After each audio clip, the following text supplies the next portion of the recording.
Okay, we're live. Hey, everybody. Welcome to our episode 2 of building a print-on-demand store live. Chris and I are not sharing a desk today, so we'll see how Happy this Valentine's Day. Yeah. Yeah, this is a Valentine's Day special, so we decided to split up for it. And I'm going to, let's see if this works.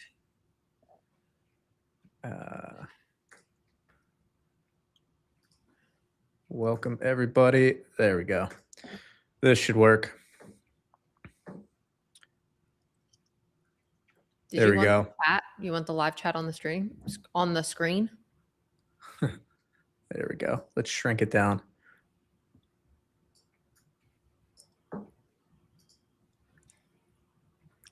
I'll remove it. All right, we'll get fancy with the chat interface next time. But if you guys are able to see the Miro board, just throw a 1 in the chat. Happy Valentine's Day, Mystic Mesh, Banshee Ghoul. Throw a 1 in the chat if you guys are able to see the Miro board. Then we'll get rocking and rolling.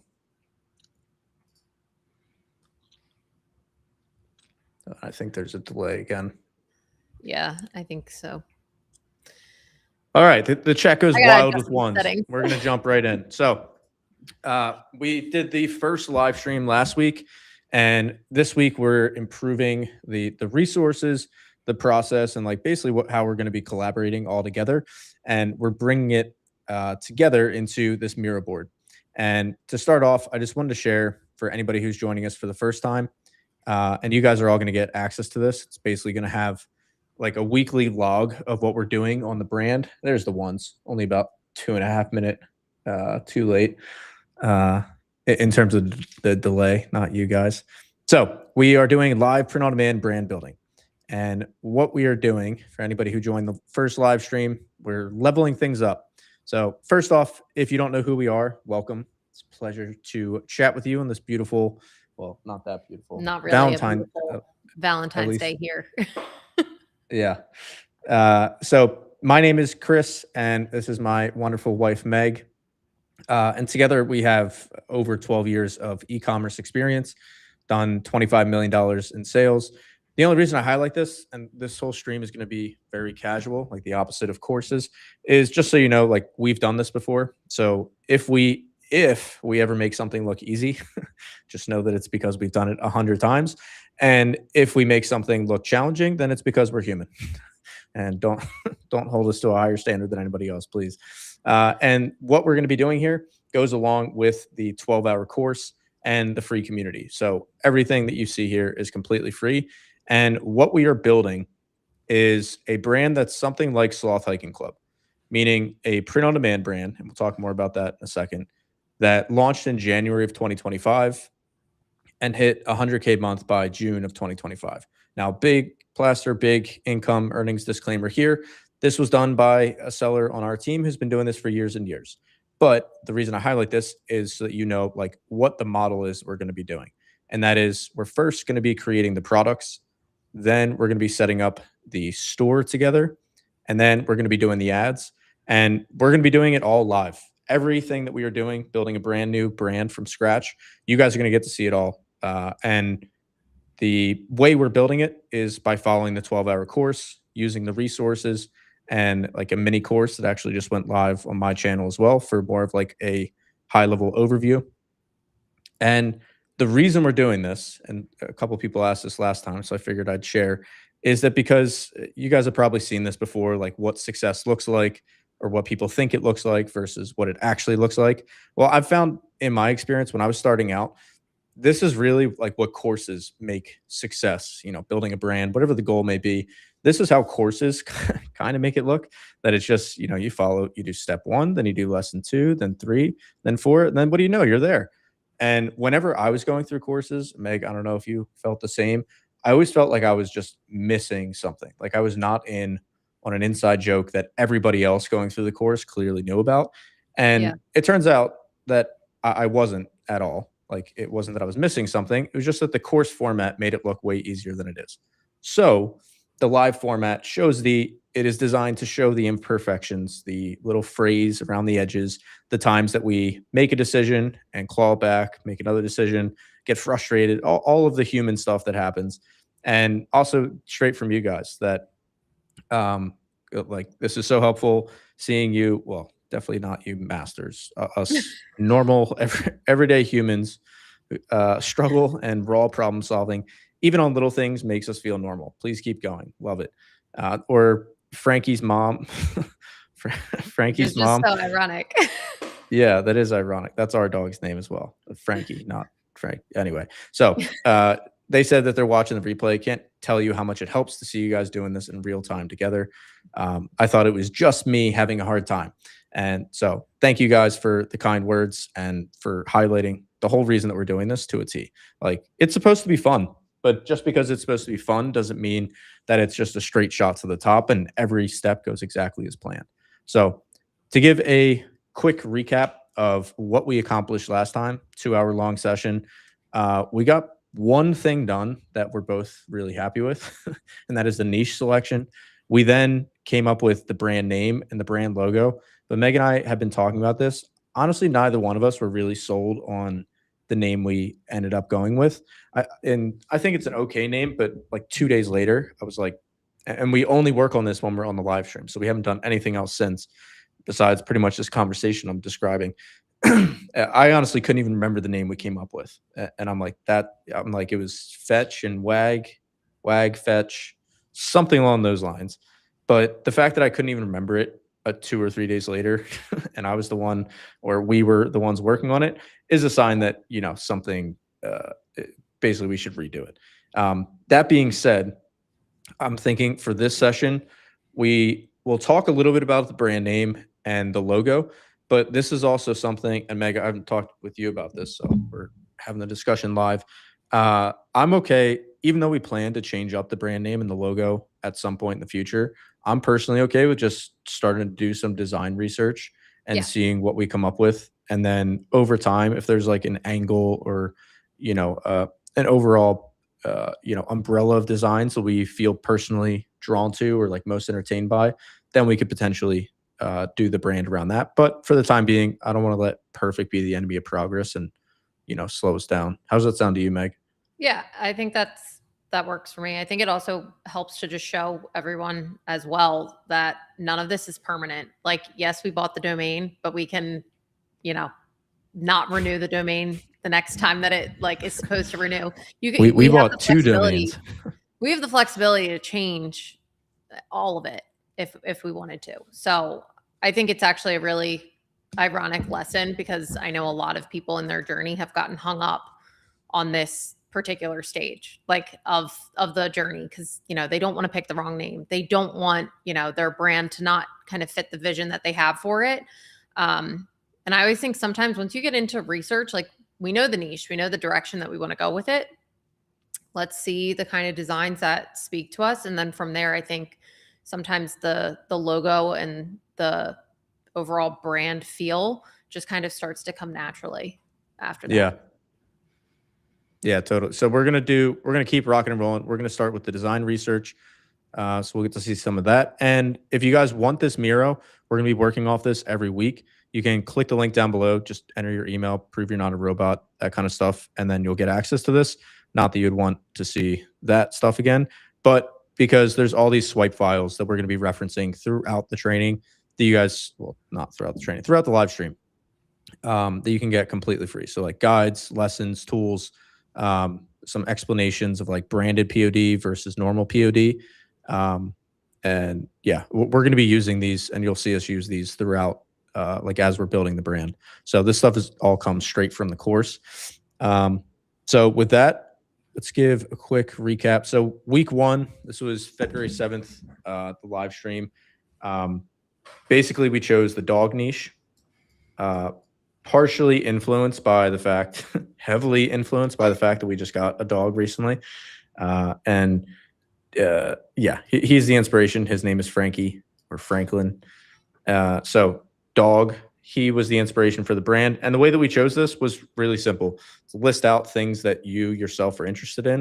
It was pretty tough for me. I pretty much got 3 things on the list.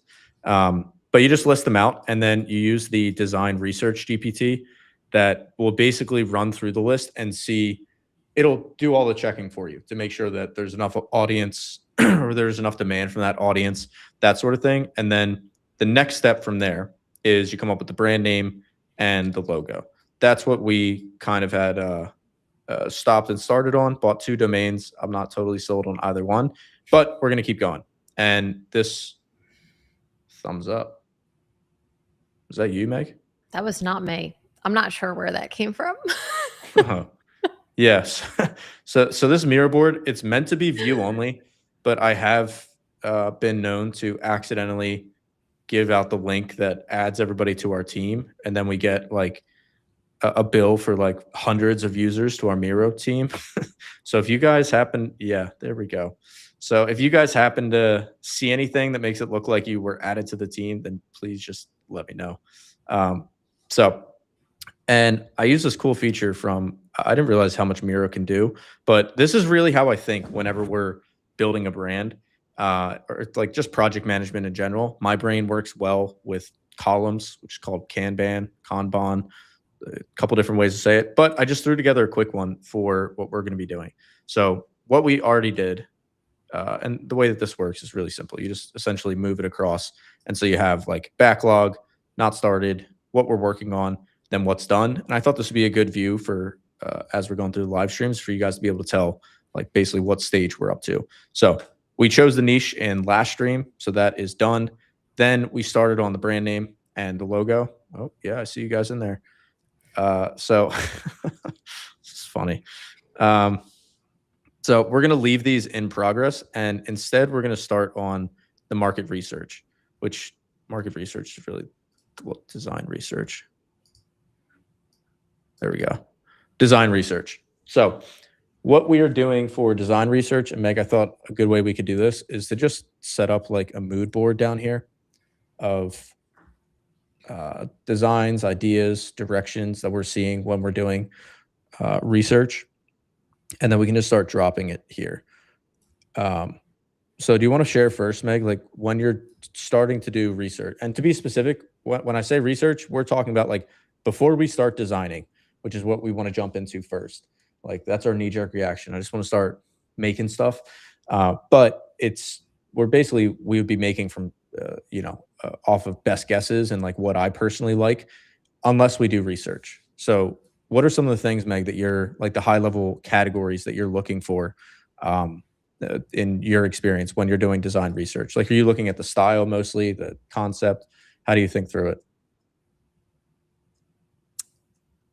Yeah, I kind of think of it almost, I guess, like similar to you, kind of like columns. So I'll have different types of styles in mind, as well as different areas of like concepts, because then if I'm basically creating designs for, let's say you have 8 design styles, and then you've got, there's unlimited concepts, but if you have 8 different styles, you're going to have a really good plethora of different designs, because the last thing that we want is on our site when someone lands there, it's just the same design over and over and over again.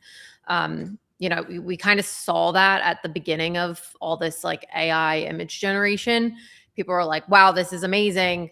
And the AI would basically spit out the exact same design, just like slightly tweaked.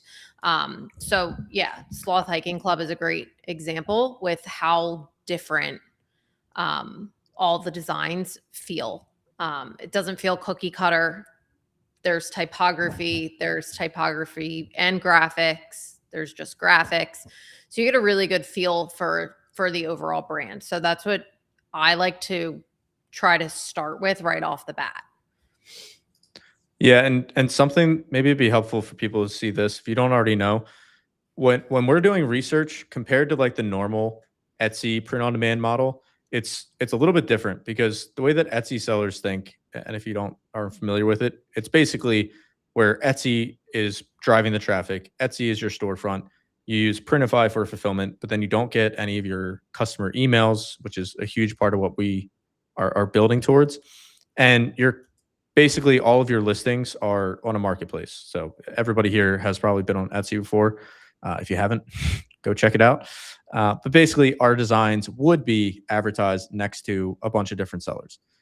That's the Etsy print on demand or marketplace style of print on demand. What we are doing is what's called branded POD. So branded POD, very similar to Etsy in terms of we need a traffic source to send people from. We need a place for people to check out. We need a way for them to buy, and then we get to follow up with them.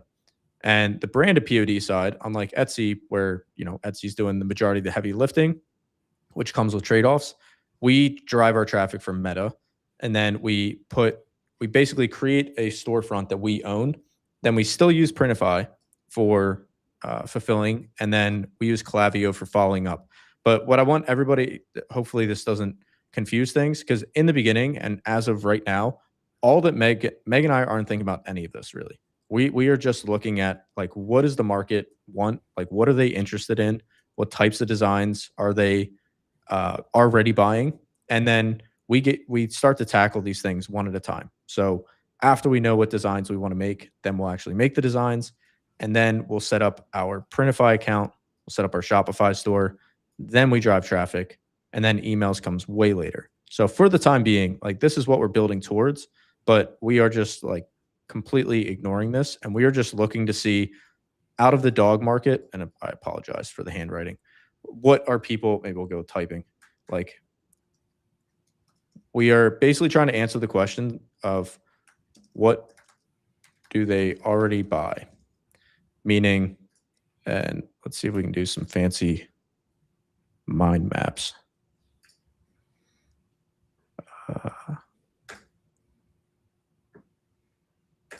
Mind map. No, I just want to make it myself. All right. Abort. Manual mind map. Okay, so what do they already buy? Meaning, and we're talking strictly about t-shirts here, because out of the print on demand marketplace, that is by far the #1 product.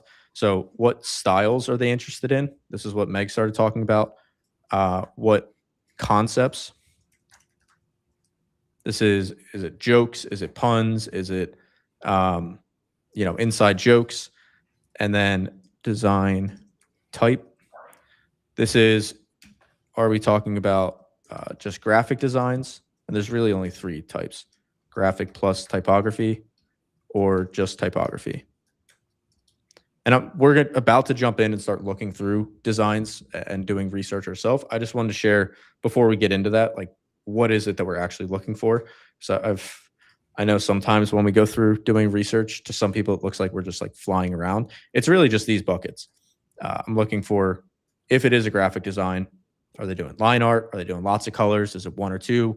Then out of the concepts, concept is like, what is the shirt trying to convey? So this could be graphic plus typography, or just typography alone. But is it like a joke? Is it a saying? That kind of stuff. And then the type. So, and the reason we're trying to nail this down, and we are looking for the dog niche specifically, is because unlike Etsy, where they do like SEO, they look at keywords and try to see like what's trending, then make shirts for that. Heavily paraphrasing, of course. Anybody who's sold on Etsy a decent amount will be able to describe that in way different detail than I just did. But on a branded POD store, what we're doing is a little bit different, because we have the luxury, different setup, whatever you want to call it, of that whenever people are shopping for our products, they're looking at not just one in isolation, they're looking at a catalog. So like Meg said, we want to make sure that, like, if I'm a yogi, and this is one of our old brands, if I'm a yogi and I click on one of the Yoga Stay ads, I don't want to just see, like heavily meditated 1,000 times with like slightly different lotus flower. That wouldn't be that interesting. There's not enough to look at there. So what we're aiming for is a diversity, so that somebody who likes inside yoga jokes, or I'll just use dogs, like inside dog jokes, like graphic designs about the breed that they personally love, like those, we want to have something there for everybody. That's why when we are doing research, we don't get hung up too much on like the individual design. We try to cast like a really broad net, and then we just go back through and kind of whittle down where we want to start. Anything that I'm missing on that, Meg, that you want to chime in? No, you hit the nail on the head. Sweet. So what shall we do first? Just jump right into I would consider it a win if by the end of today's live stream we have about 40 or 50 like design concepts, and we're still starting to or we're about to start like generating the actual designs, and then next time we can just make it a full-blown design session. Yeah, that works for me. If we want today to just be inspiration, looking at styles, concepts, we can do some GPT work too, and figure out maybe some concepts that haven't been thought of before, that are, kind of plastered over other sites. But I think digging in and just doing some research across Etsy, Amazon, Google, find like brands, our competition, as you would say, and start there. How's Yeah. that sound? Hopefully that sounds good to everybody. Would that be helpful? We got a fire. We have a fire emoji. No idea how somebody's doing that, but we're just going to go with it. All right. So I'm going to pull up, and Meg, feel free to like take over if you want to, because we're obviously working on our like screen separately. So we're both going to be tag teaming this together. So Meg, feel free to just take over at any point if you want to drive. So where should we start? Do you well, I can share where I start from, but I'd be curious to hear where you start from now, Meg. Because, and for anybody who's wondering, like, yes, we go through the course, but there's so much variety. Like, there's no one size fits all. Like, there's a million different ways you can approach this. When it comes to the research, our goal is just to find out, like, what does the market currently want, and then come up with our own unique ideas based off that. So with that goal in mind, Meg, how do you normally go about that? I'm more of a visual person, so I personally like to start at, like, typically Etsy is my first stop. So you went right there. And really, I feel like at the beginning I'm looking more at styles and like what are like dogs, very big personalization. Very big personalization niche. I don't even know that's personalized. That's just. Oh, I thought That's you were just laughing something. at like the custom stuff. No, like how could I trimming be and, laughing at anything besides this? That's like, yeah, hilarious. a rough day. Yeah, it's been a long dog year for them. All right, so honestly, when we do like, there's tools, and we'll use like the GPTs to show like a variety. But honestly, the first thing that I like to do is just jump in and start seeing what the market is currently buying.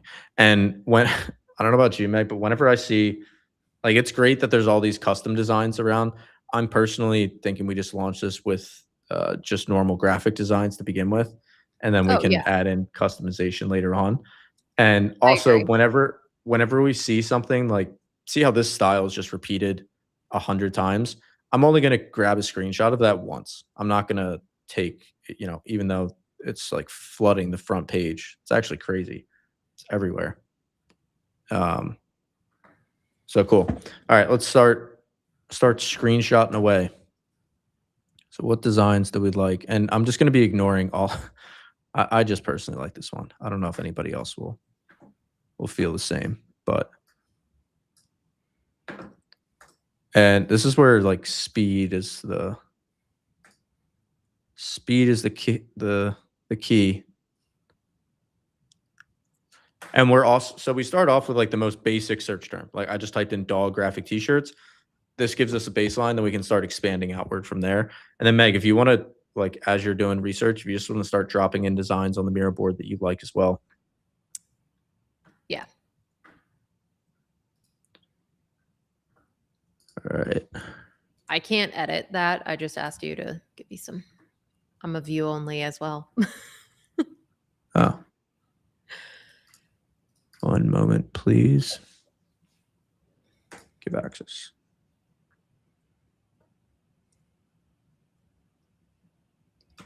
Yeah, you can be a team member. Sweet. Wow, that's not dog related. Jesus. Hold on. I changed the view while you were giving me access. Okay, well, I'm There we go. Sorry. kind of glad it changed. Radicalized by basic decency. That one's kind of weird. Treat lady. All right, so I'm seeing a lot of customization right now. My wiener's on fire. That's good.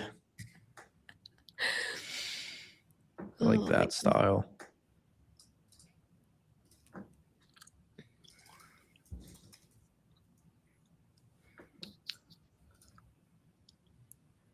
Why is Costco stuff showing up for dogs?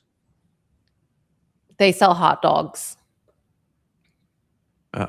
They're like known for their, I think it's like $1. I don't know if you've ever had one, and let us know in the chat, but like I've heard they're great. I think they're like footlongs.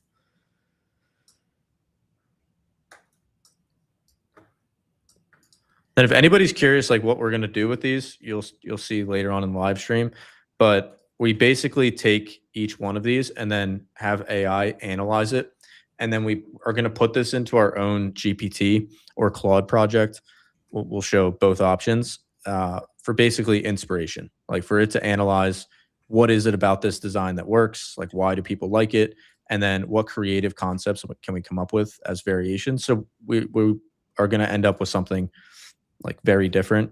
And I'm also looking for a variety, as I said. So I'm just going to start rapid firing through. I like this style. And when I say I like that style, I mean, like you could put anything inside the dog, like in terms of the artwork. I got that. It's like a very popular saying right now.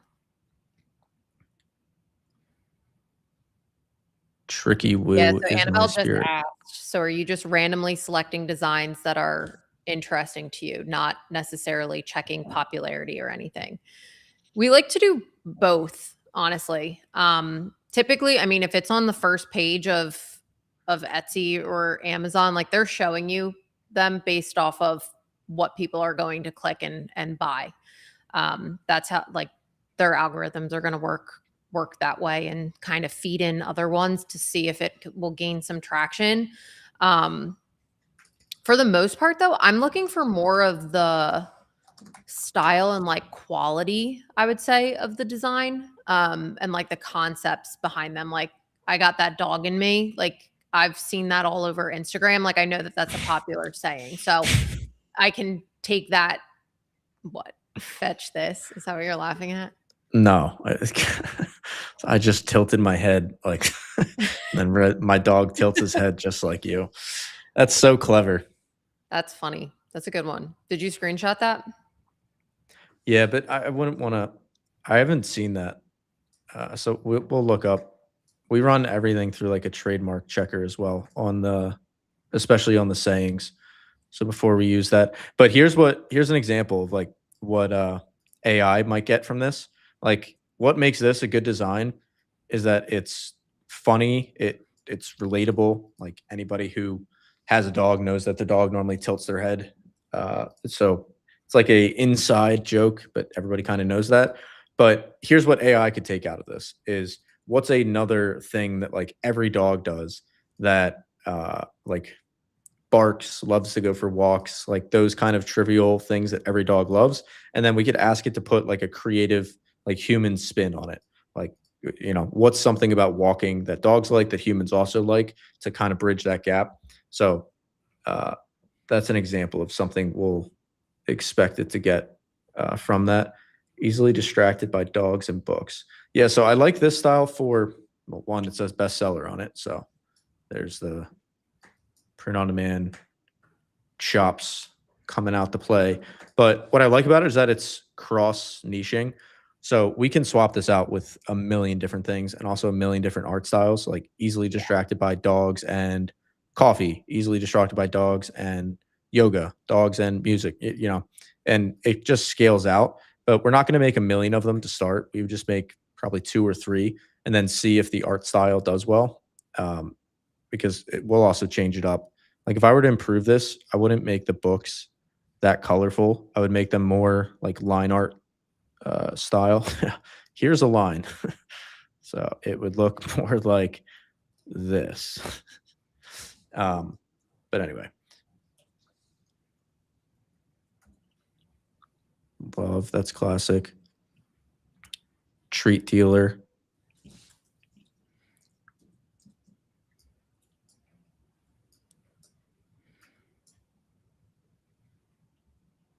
Dog travert.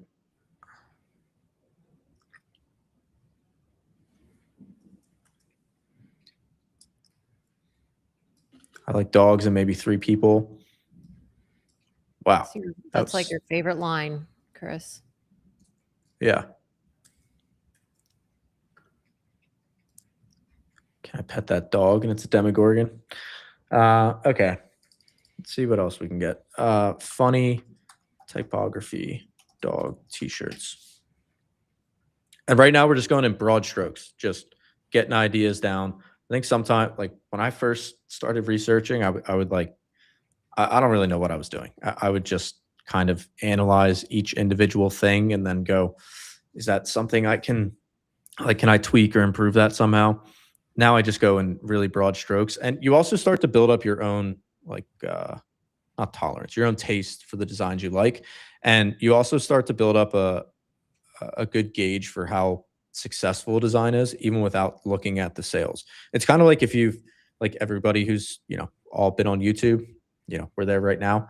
As you're scrolling through a feed, even on some videos, you know how they just jump out at you and you can tell what, maybe it's the thumbnail, maybe it's the idea. And like before you even look at the number of views, you can just guess this is probably, a top performing video. Like, what are those things you start to look for? You build up the same kind of sense when it comes to graphic designs. I actually have maybe this will be helpful for people.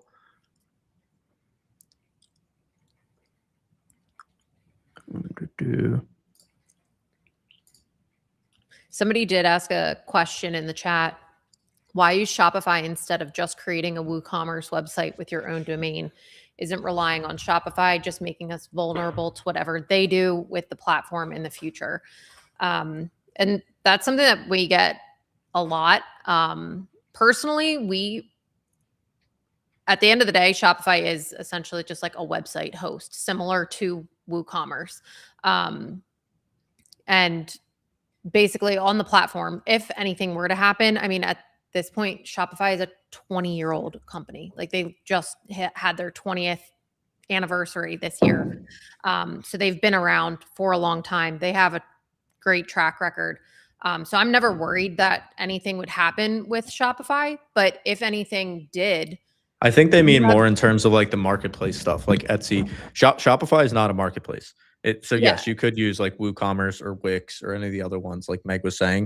It's just Shopify is the one that has the most integrations. It's the easiest to get started with. But you could use any like website builder. It's just Etsy, Merch by Amazon, Redbubble. Those are marketplaces, meaning think of it like a mall versus brick and mortar store. Like a marketplace is a mall where you rent space, that kind of thing. Benefits, they already have some built-in traffic, and it's easier to get up and live. Downsides, you don't have like control over the traffic because it's theirs. And you also don't have control over the customer, like your email list, for example, opposed to on the Shopify side or any website builder. You pros and cons. You have to drive your own traffic, which means you have to learn how to do that. But you own the traffic, which means you own the customer, which means you can then follow up with them in email and all this other good stuff that we're going to get into later on. And here's the design research guide that you made. If you want to touch on this briefly, like some of the things that we're looking for. Yeah. So as you can see, some of the biggest things that we're looking for when we're doing research, the design needs to be clear, because when we're talking about advertising on Facebook, majority of people, when you're on Facebook, you're on this guy here, you're on your phone. So one, we have, I think it's like 2 or 3 seconds to catch somebody's eye. So if your design is small, you're not stopping somebody on your ad. They're just going to scroll right by and kind of put yourself in somebody's shoes, because we're on there, we're scrolling. What part of an ad catches your eye? Usually it's something that's really clear, it's jumping out at you. Something is, catching your eye and it's intriguing. So we want it to be nice, big and clear. We want our message, if it is typography, it should be easily read on the design. And then winning font typographies. We usually see this on Etsy's a great spot to find it, because you'll see very similar fonts being used time and time again. So there's like the varsity font. There's a few types of cursive. Like the I can't, my dog said no, like that one's great. The dog lover, I've seen that type of typography all over Etsy. So if you're using those fonts that are common and people have seen them on graphic t-shirts, they're more likely to stop on your graphic t-shirt then. Chris really liked that design. Yeah, it did. Well, it was a good example of the interrupt font. my spiel. Sorry, I just had to drop it right next to is that a Chihuahua? You gotta love it. There you go. Thank you. We want something that'll emotionally connect. So one of the reasons that we tell people, like, pick a niche that you're passionate about, is because you're going to be able to connect with somebody on a completely different level than a generic seller within that niche. So, for example, Chris, I'm going to switch the screen real quick so I can show what I have pulled up. There we go. As you can see, like this design right here, it's very generic. It's not an ugly design. It's not a bad design by any means, but which one are you pointing at, Meg? Oh, I'm on the wrong screen. That'll do it. This one right here, like, it's a really cool design, but there's nothing emotional about it that, like, as a dachshund owner, that I connect with, versus something that, is maybe, I feel like Frankie does this to me sometimes. Like, that to me is more fitting as a dachshund owner. Like, he has selective listening. Like, the amount of training that we've done, I will say, Frankie, come, and he still won't come. Like, he'll look right at me. He knows I'm talking to him, and it's just like, nope. So, like, this design, I would stop in that scroll because I emotionally connect with that, versus something that's more just generic. It's not going to catch my eye the same way. So that's another thing that I'm looking at. Let me switch. Yeah, it's a great point, and it's really what we're when we're making designs, what we're optimizing for is picturing, like, if somebody who loves dachshunds gets hit with an ad that shows this, what are they going to feel? Like, are they going to feel the urge to, like, comment, tag their friends, share it? Or is it something that they're just going to go, oh, that's a design, and then just keep going? We're optimizing for something that is so good, so unique, so funny that it makes people want to comment and tag their friends. Because when that happens, then you start getting distribution, you start getting free marketing, essentially, from people making those comments. And not only from their friend getting to see it, because obviously they got a notification, they come check it out, continue the conversation, that sort of thing. But then also Facebook rewards us, because Facebook, or Meta, whatever, same thing. What is with these platforms, like, renaming stuff, like Twitter to X, Facebook to Meta? Like, just pick a name. Like, YouTube, don't do that to us. It's perfect just how it is. But anyways, it's the platforms, they are in the business of keeping people on the platform. So if they see that we launched an ad and it's getting no engagement, nobody's commenting, nobody's liking, that to them is a sign that it's not a great ad. It'll still run. We'll just get paid. We'll get charged more for each impression, opposed to an ad that is super engaging, has tons of likes, tons of comments. Then Facebook is going to work with us and push it out to more people for a lower cost. So that's how, like, picking the right designs that strike an emotional chord with people is like really the whole game. And that being said, Meg and I will be the very first to admit that it is not an exact science. And you're going to see us go through this and do a whole bunch of research, come up with our own unique variations and takes and combinations of designs.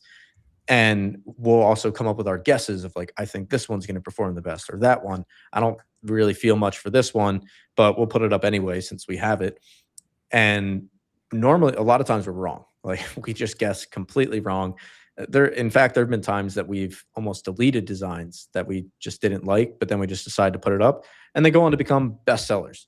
So that's why we're working in broad strokes, and you can see the mishmash just to get ideas down in one place. Something else that I'm looking for in designs is, and Chris, I don't believe you hit this topic yet, but looking for negative space as part of the style. So, for example, that dog in me, I got that dog in me design.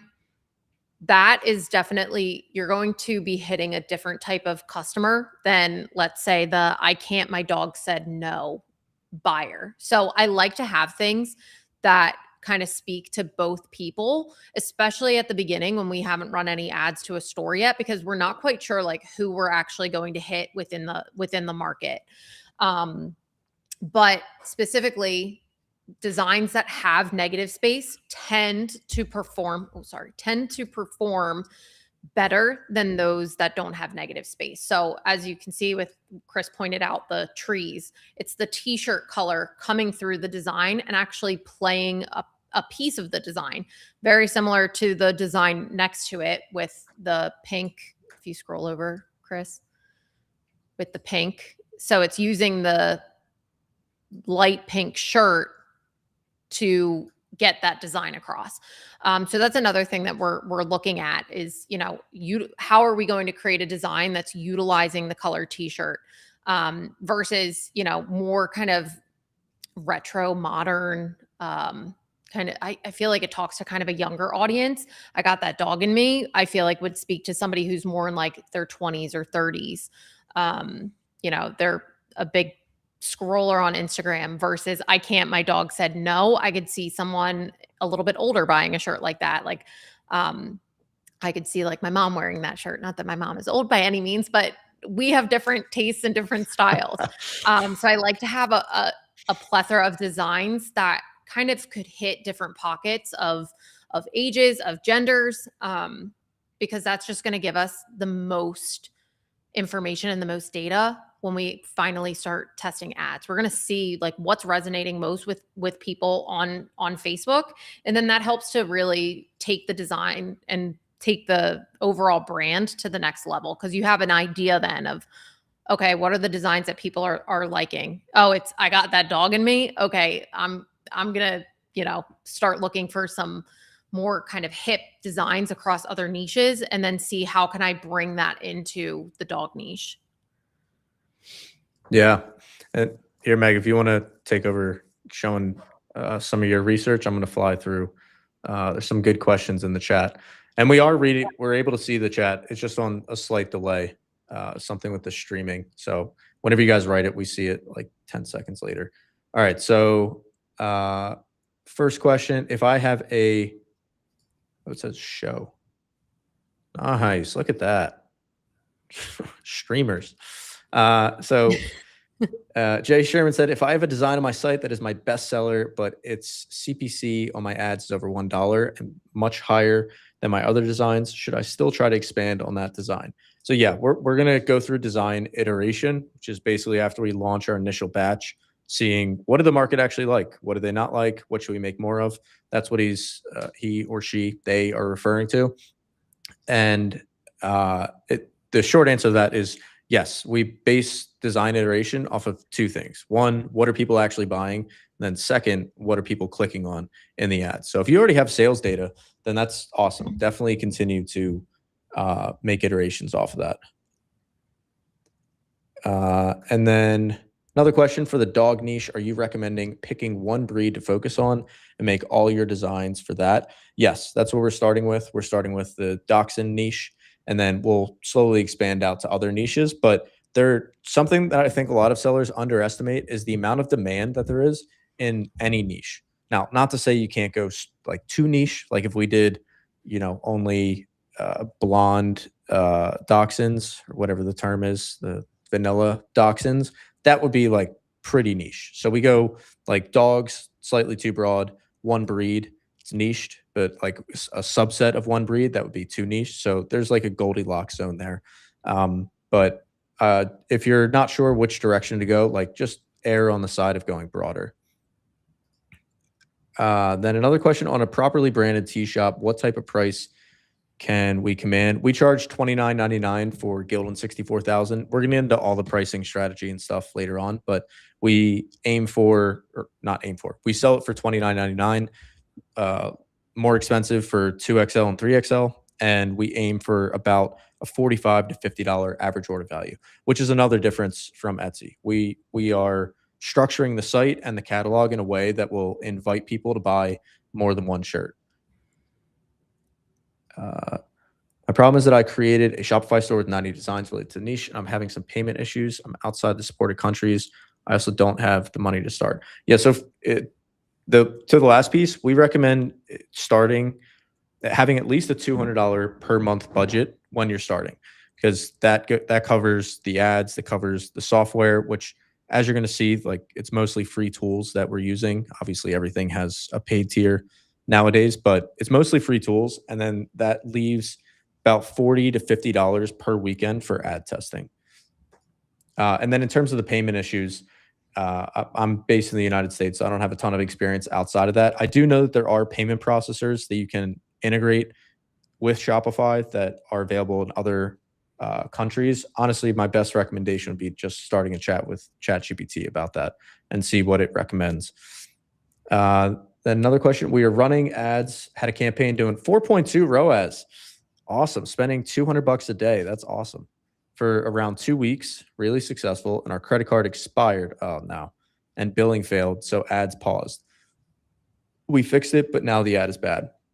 Yeah. If Facebook doesn't like it when credit cards decline. So what I would recommend doing is turn off that campaign and then rebuild another one and relaunch it and see how that performs. And if that doesn't come back, then just launch more ads, because we're constantly making new designs, launching new ads. So it's like we're starting a flywheel. It's not like we build the ads one time and then set it and forget it.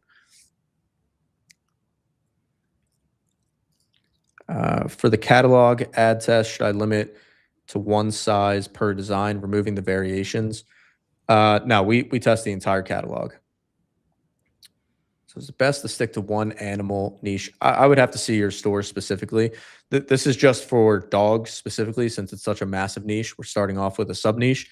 But if you're going with, I don't know, like safari animals as your niche, you definitely wouldn't need to niche down to like just elephants for that. Like, so it's on a case by case basis.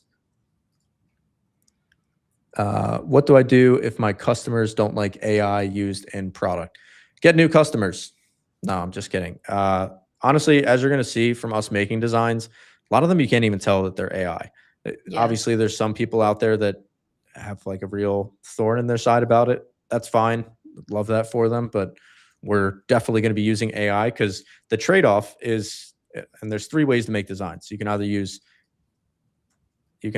AI, or you can become a graphic designer yourself, or you can hire a graphic designer.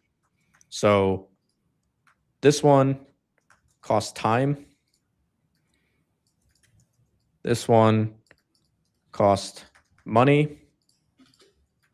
This one is best of both. Not saying AI is perfect or anything of the sort. As you guys are going to see, we get some pretty horrendous outputs just like anybody else, but that's why we use AI. And it's really just another tool. We think of it like Canva more than anything else.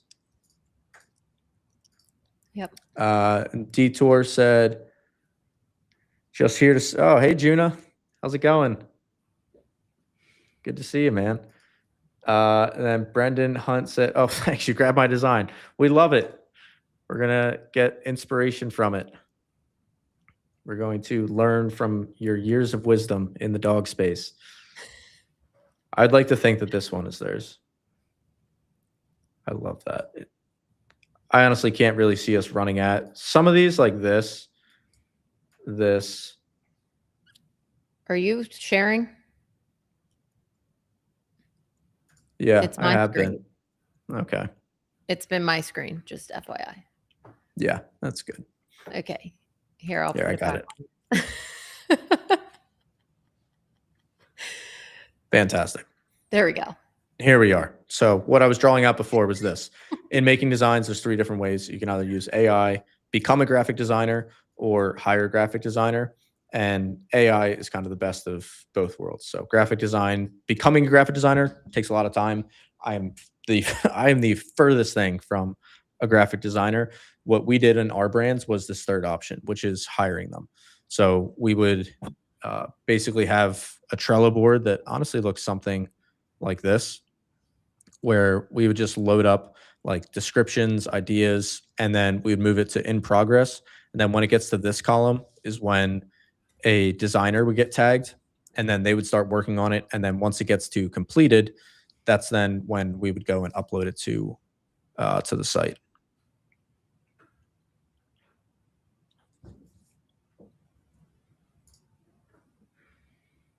Yeah, and as somebody else said, yeah, there's a big difference between an AI design and a design that was made with AI. An AI design is one of the ones we can all tell, like looking at it, it's like a 2-second test, like that is definitely not not real. That's not what we're aiming for. Those are the kind of designs that honestly something like this kind of screams out, where you can tell that it's not really on the shirt. It's like a lot of colors going on, opposed to we could make something like this with AI, but you can't really tell, where it looks like a graphic designer actually made it. So this is what we're aiming for when we're using AI. And as Yeah, Juna I'm kind said, of he's a graphic designer and still uses it. Good, Meg. I'm kind of under uh, the way that I look at it as there's always going to be people who appreciate the art that humans are able to create. And if you are somebody who is a designer, I think, use AI, don't use AI. There's people in our community who, some use it, some don't, and they use that as a selling point on their store, that every design like is created by an artist, it's not AI. And so like that's a way that you can use that to your advantage when you're branding for your store. We have AI on our site. We have stuff that graphic designers have created themselves. So I wouldn't say one works better than the other. Like, and people aren't like, oh, well, I know that that's an AI design. Like, unless, it's a design where the person has like 12 fingers, you're going to probably know that's AI. But other than that, like, you can't even tell anymore. It's really crazy. But if you're somebody who is passionate about creating your own designs, just lean into that. All right, I'm signing up for Claude.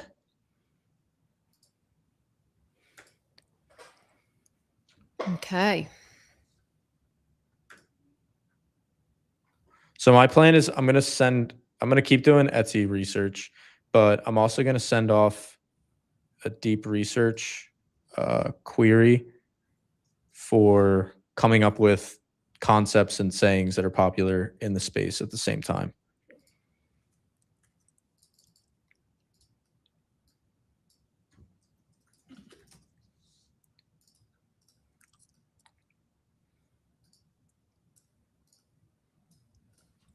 Sweet. But how is this so far? Are you guys finding this helpful? I know we're just doing a whole lot of yapping. We're gonna get get designing in just a second.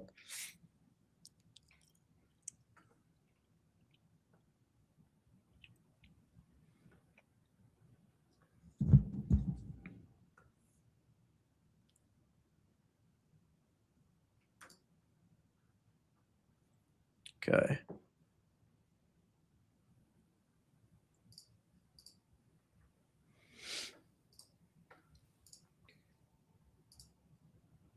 There we go. And yes, the tools are all the tools that we're using are available. You can get this whole Miro board, so you can follow along. Number one, with our really beautiful scribbles, most importantly, but also you can get all of the lessons and tools and like all the guides that we're referencing. And I'm going to continue to build this out over time, like pulling in key lessons and resources that'll be relevant for whatever it is that we're working on that week. And Karen said, just joined. Are you following the same steps as your course? Yeah, we're following the same high level structure. And then we're just showing like lots of different ways you can accomplish each piece. Cool. So new chat.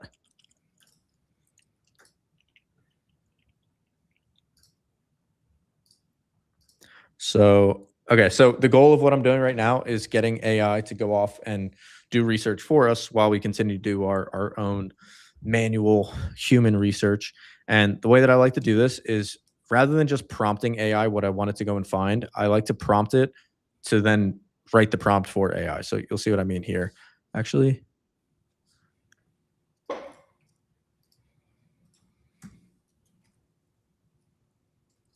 I want to craft a high quality Claude deep research prompt that is going to go out and do research into the print on demand graphic t-shirt market, specifically looking for top selling designs, concepts, and styles for uh, the dog niche, and our sub niche is dachshund specifically.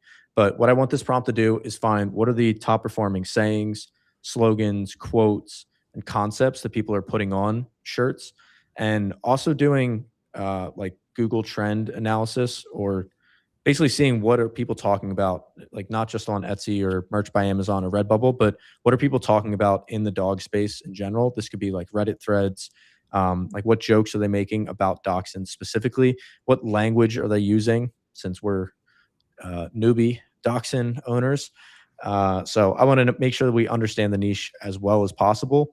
And the goal of this research is going to be fueling the inputs that we're going to give to an AI model to generate designs for us. And so ask me any questions that you have before generating the prompts, and then I will copy that output over into a deep research query. That was quite the prompt. There's word vomit, baby. That's what's the scope and focus you're after? Oh, oops. Wow. What time I'm gonna frame? answer a question that somebody has. Somebody asked, can I ask, do you guys find it hard to only build print on demand stores, etc.? Do either you or myself also work on other completely different projects? If so, what else do you do? Thanks for all that you do. Everything that Chris and I do revolves around print on demand. And honestly, it's just because we've been doing it for so long. Myself for the past 6 years, and Chris for the past decade now. Everything has been around print on demand. And mostly I like to position it as more of like e-commerce. As I've said in a lot of my videos, print on demand is just the fulfillment of our product. Print on demand itself is not its own business model. It's just we use that to fulfill the product. So, you could print t-shirts yourself, or you could find, I don't know, let's just say you want to sell dog tags. You could go out and find a supplier who can, create dog tags for you, and then you can sell and ship them yourselves. The reason that we're passionate about print on demand is just because it's taken so much of the complexity out of starting a business. If I were printing and needing to, ship out 1,000 products per day, like I would have no life. So it allows me to, be able to work from anywhere on my laptop. I don't have to touch a product. I still get to interact with customers and, be forward facing in that kind of way. But I don't have the headache of having to print my shirts, ship my shirts, any of that. And then, we have the community where we help people start and run their print on demand brands. So everything that we do, it just has revolved around print on demand because it's been our life for so long. And I also think it's it's a relatively cheap option for people who want to start a business. I think if thinking back 6 years ago, if I had to put up 50 grand for inventory before I ever got started, you're taking a really big risk. And print on demand helps to kind of alleviate that and not put as much pressure on you. It allows you to learn the process without having this like huge overhead, of inventory kind of looming over you. Chris, And is I there just anything really you want to add? love, yeah, I just really love t-shirts. It's really good. No, everything Meg said is totally true. And I've had brands where it done anything in e-commerce, like drop shipping, 3PL, sourcing products, customizing products. I've had brands and they use every different model, and print on demand is just the one that we came back to because of what, like, I had at one point we had a brand where everything was going really well with just print on demand fulfillment, and then to expand it, like we were doing a couple million a year, and this was after I'd been doing it for a few years. So we had gotten practice with it, and the brand grew to, I think it was like two and a half per year. And then I had the bright idea of like, how we, how do we expand this? How do we grow further? I'll give myself some leniency. I think it's a pretty common thought, but I thought the way we expand this, like it was just apparel, like basically the Printify products. I thought the way we expand this is by adding on, yoga mats and yoga blocks and all this like 3PL, which stands for third party logistics. It's basically when you go and find a supplier overseas or anywhere, but specifically overseas is most common. And then you customize it. So then you put your own logo, you change, like for the yoga mats, we increase like the thickness, that kind of thing. And then you order samples. Long story short, we ended up becoming almost like a hybrid 3PL with print on demand. And that just turned into a total nightmare. And in hindsight, the reason it turned into a nightmare is because then we had a ton of inventory that like all of our capital was tied up in. And then second, to like really give it the attention it needed, it took all of my time away from making new designs, sending emails, like doing like running the ads, normal marketing. And so the business started to decline. So in hindsight, if I could do it over again, I would have just stayed like print on demand the entire way, because there was really no reason that we couldn't have scaled it much further. It was just super shiny thinking about adding in our own yoga mats and that sort of thing. Yeah, I think there's also this misconception that like, oh, if it's print on demand, like it can't be a big brand, or it can't do the amount of revenue that people think about when they're thinking of a big brand. But Chris, I don't know if you want to pull it up. I can also pull it up on my screen, but showing Wanderprints. Wanderprints is this massive print on demand company. They fulfill all their products through print on demand, and they do it's at least 1 million a month. Just based off of looking at their ad library and the number of ads that they are running, like they are crushing it. So you can absolutely build a massive brand using print on demand without the headache of having to fulfill anything yourself. Like our biggest headache with fulfillment is like if something is out of stock, and Printify makes it simple because it's just like, okay, reroute that order to a printer who does have that shirt and can print it for me. And then it's done. Like it takes you 1 minute to resolve the problem. It's not like, okay, I've ordered a bunch of stuff from a supplier overseas. Now I have to wait 6 weeks for it to get shipped on a big boat, on a cargo carrier to get here. Then it needs to come through customs. Then I need to ship from the boat all the way to wherever I'm going to be storing all of my products. And in the meantime, like all of that can get, like deadlines can get missed, items can get lost, and you're responsible for all of that inventory and all of that cost. So it's pretty crazy just what you're able to build with the print on demand fulfillment model. All right, let's dive in. let's start knocking out. We'll go back to some questions in a little bit, but let's try to fill out the rest of the Miro board with the design research. Right now, what I have, and people are able to see on my screen, I just sent off the deep research query with Claude, which deep research query sounds advanced. It's not. You basically just use Claude, and then you come down here, turn on research. You're basically telling it to think harder and reference resources. It sounds fancy, but that's all it's doing. The reason I'm doing that is that it costs nothing to send this off. And in the meantime, I then had the GPT research wizard, or the design research GPT, doing some, well, it just gave me a prompt. So no, I want you to come up with research about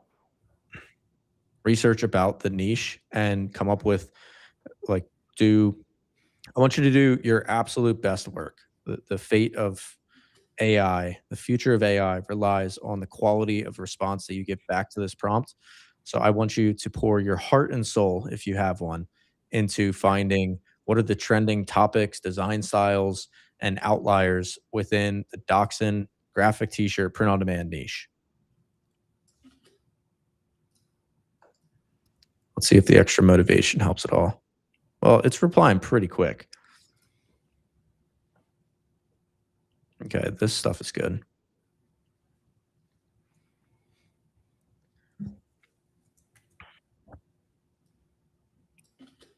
No, I don't want it to do anything seasonal. Vintage tattoo style, undeserved but growing.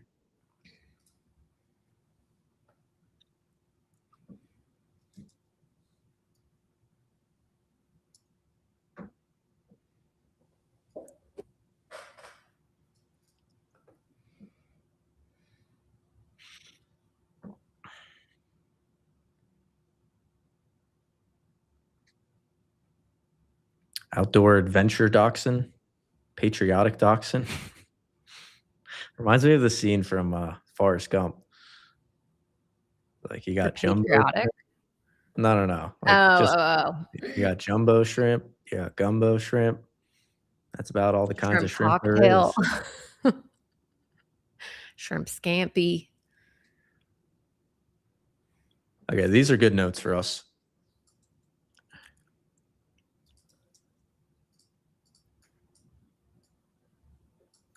Get rid of this.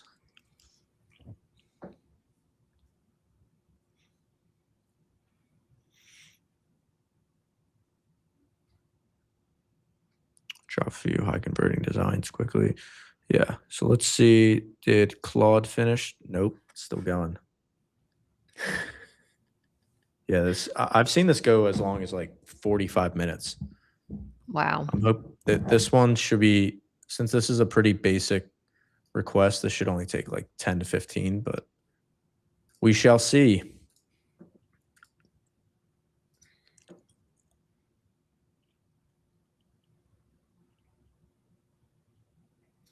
I like that art style. Ooh, yeah. It's interesting. Something that I'm noticing, like, it's the smooth hair, long hair. I'm not seeing a lot for wire hair dachshund owners. And something else, I haven't seen any designs that have all three of them on there. So that could be an interesting angle. What do we have? We have a long hair. We have a long hair dachshund. Got it. Noted. Wow, what is with the dog smoking cigarettes? Why is that so popular? There's another one. Because life is rough, Chris. RUFF. There you go. Dogs over people. Yeah, this art style, or this typography. So I'm going to start dropping over here typography styles. Okay. And this one. Surprised I haven't seen one with varsity writing on it. Yeah. This popular.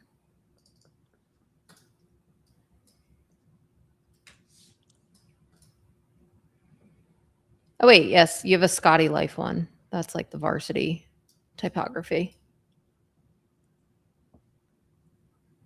Or sorry, you're just going for typography designs. No. That's like the font style. Because Okay. what I want to get to feed into like a Claude project is a bunch of design styles. So like this would be one. Yeah. Yeah, I get what you're doing. I was just wanting to know, did I put that in the wrong spot? Nope. But no, I did not.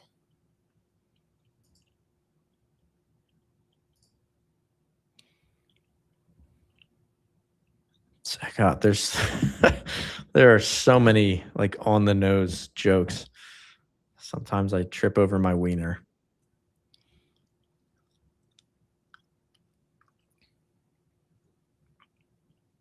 Another dog smoking a cig. Another one.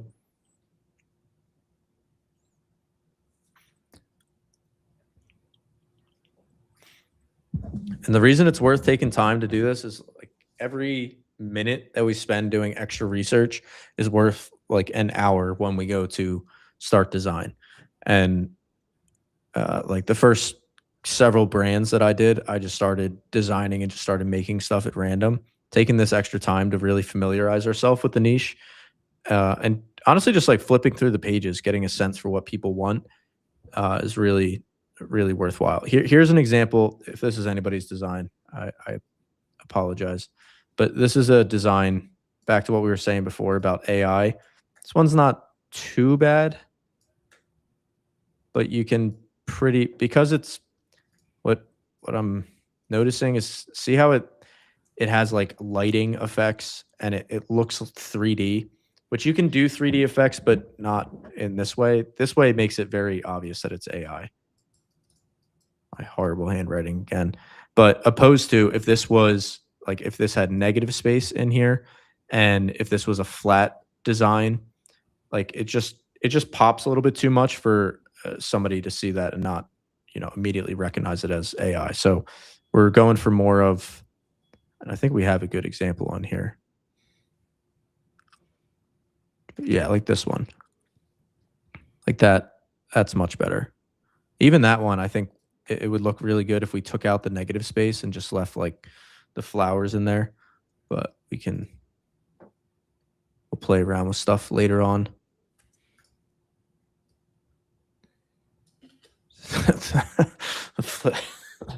The dachshund flipping the bird is hilarious. Yeah, that one's funny. Okay, this is my favorite art style. Can you guess what it is, Bank? Yeah, retro sunset. I don't even need to look at the screen. I already know that that's your favorite. The one that's catching my eye a lot right now, Chris, if you go to the Miro board, see the one that says Pasta Pup? And like I keep seeing like dog mom club, like this style to me is like very big and trending right now. I like the look of it. Yeah, I what don't does know that why. say? It's a type of pasta, lasagna, Did they do like a macaroni. play on words for it, or No, they made the dogs look like the pieces of pasta. oh, okay. But it's just the style. Like I've seen this style across so many different niches, and for some reason it just catches my eye. And when you're saying style, you're considering that like the Correct. the font, the negative And space it's here, the 2 color. colors. That's it. Yeah, In that is every true. design. And it typically is like orangey red with blue. But I've seen it in multiple niches and I do like the look of it. All right. Well, let's write it down. Meg's There's another favorite. one too. I know. There we go. That one's yours. Thank you. Another dachshund flipping off the camera. I'm seeing a theme. Okay. A little bit of Wonder Woman trademark infringement. Not going to touch that.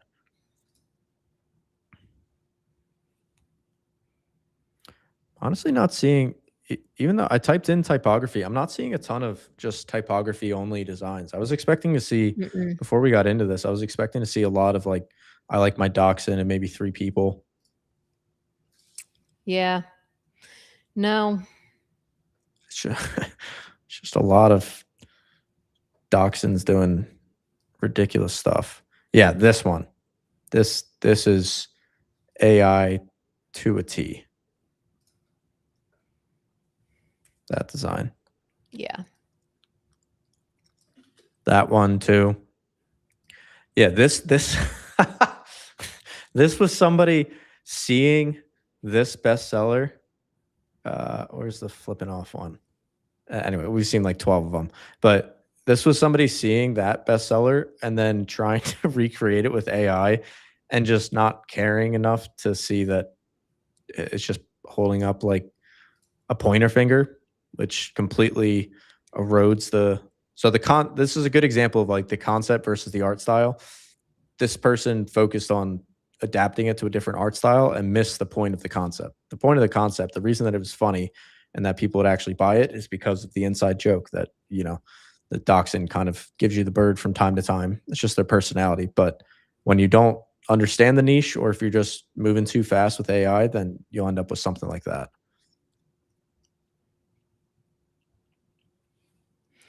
This is an interesting design. Throwing it in.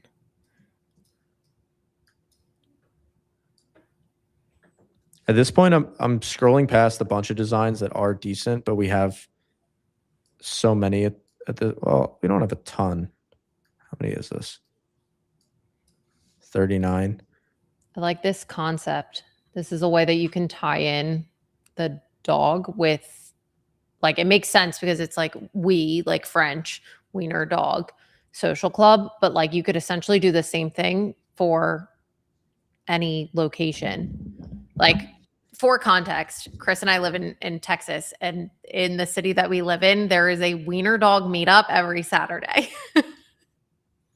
So I am sure if you had one that had like our city on it, people would probably buy it. And I'm sure there's wiener dog meetups like in every major city, and you can kind of tie in things from that particular city that like they're known for. Yeah, but how much of this do you think is it's selling because and then they're Yes, like it's spelling it out? it's something that you'd need to test, but I do like the concept. That's all I'm saying. All right, let's keep it. Could work, could not. Could be great, could be terrible. That's print on demand. Zuckerberg will let us know. Yeah, God.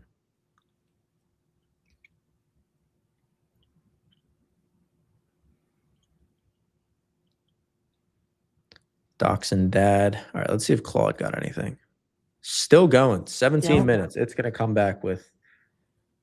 This better be the best. Oh, there we go. Look at that. Okay, cool.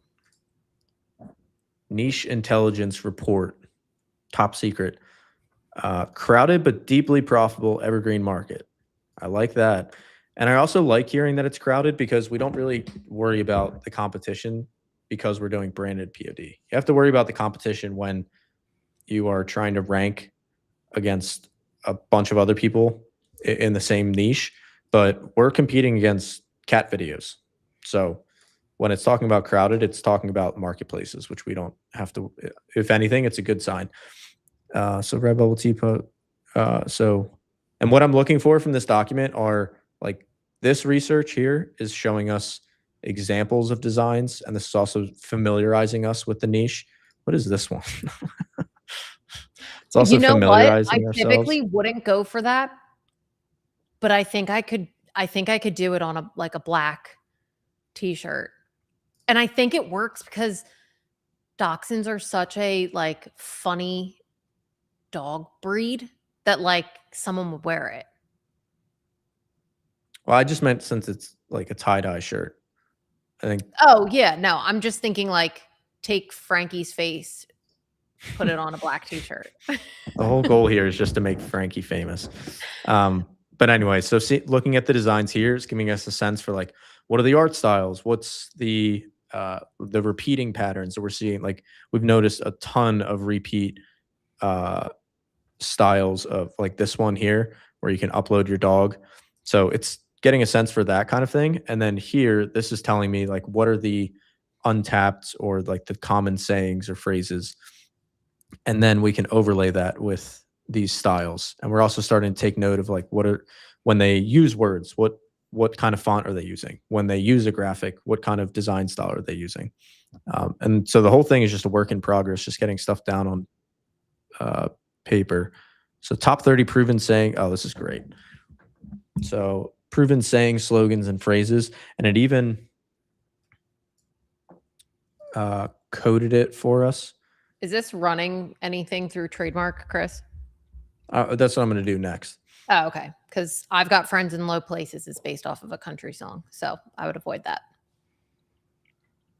What about Proud to Have a Little Wiener? Is that one open? Anybody claim that one? You know what? It wouldn't shock me if somebody did.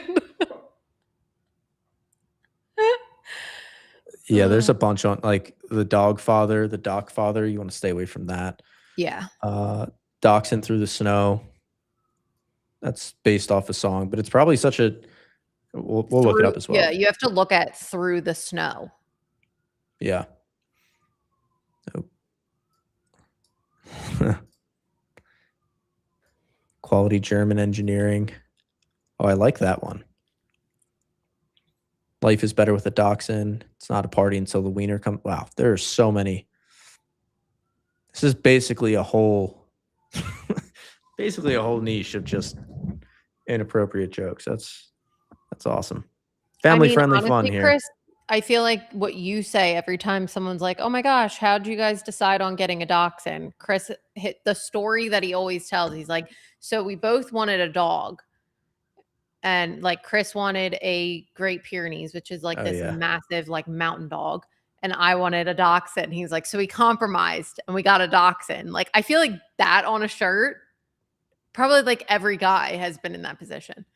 Like, I feel like very rarely does a guy go like, I would love to have a little wiener dog.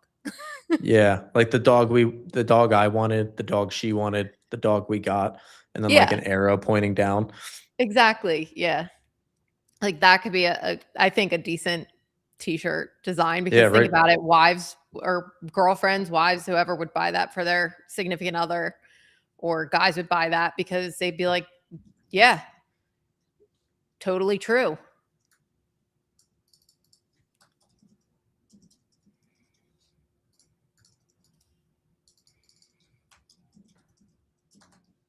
Yeah, it could be something like this.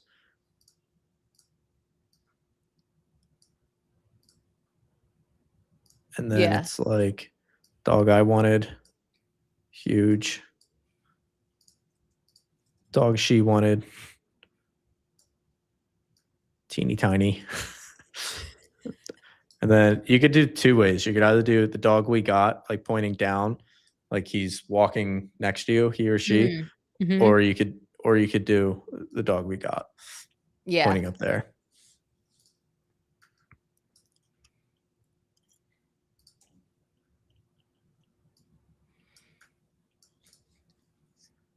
There's a ton of Star Wars ripoffs. Yeah, there are.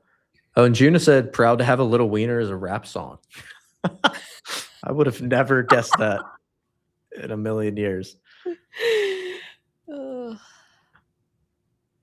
Okay, Starry Night. Okay, now I want to take these and have it do a trademark check.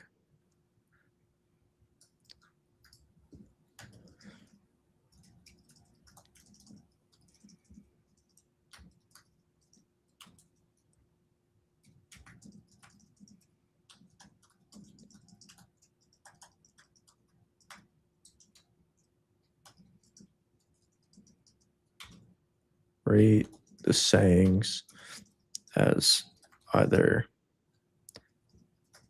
don't use, investigate further, or good to go.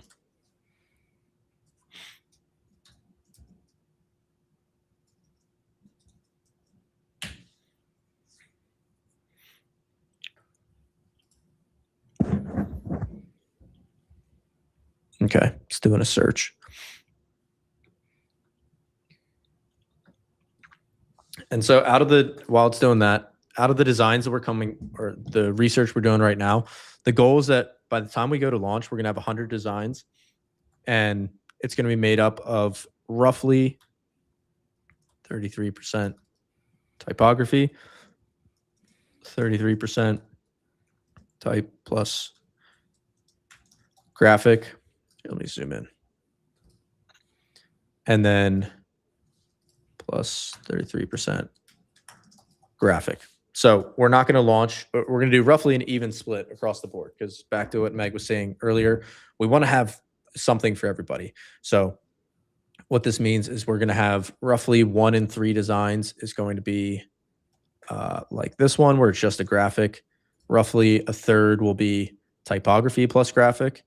And then roughly a third will be like this. And then we're going to try across these 3 main categories, we're going to try to inject, some of this art style, some of this. For the typography ones, we'll use this font style.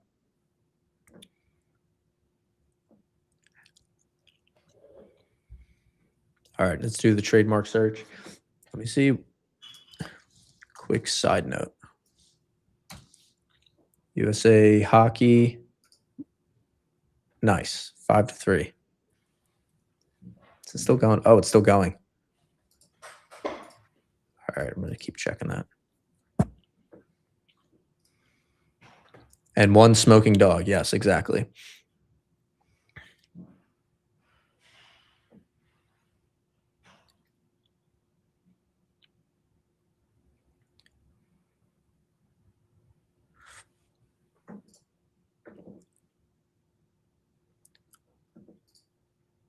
All right, it's evaluating.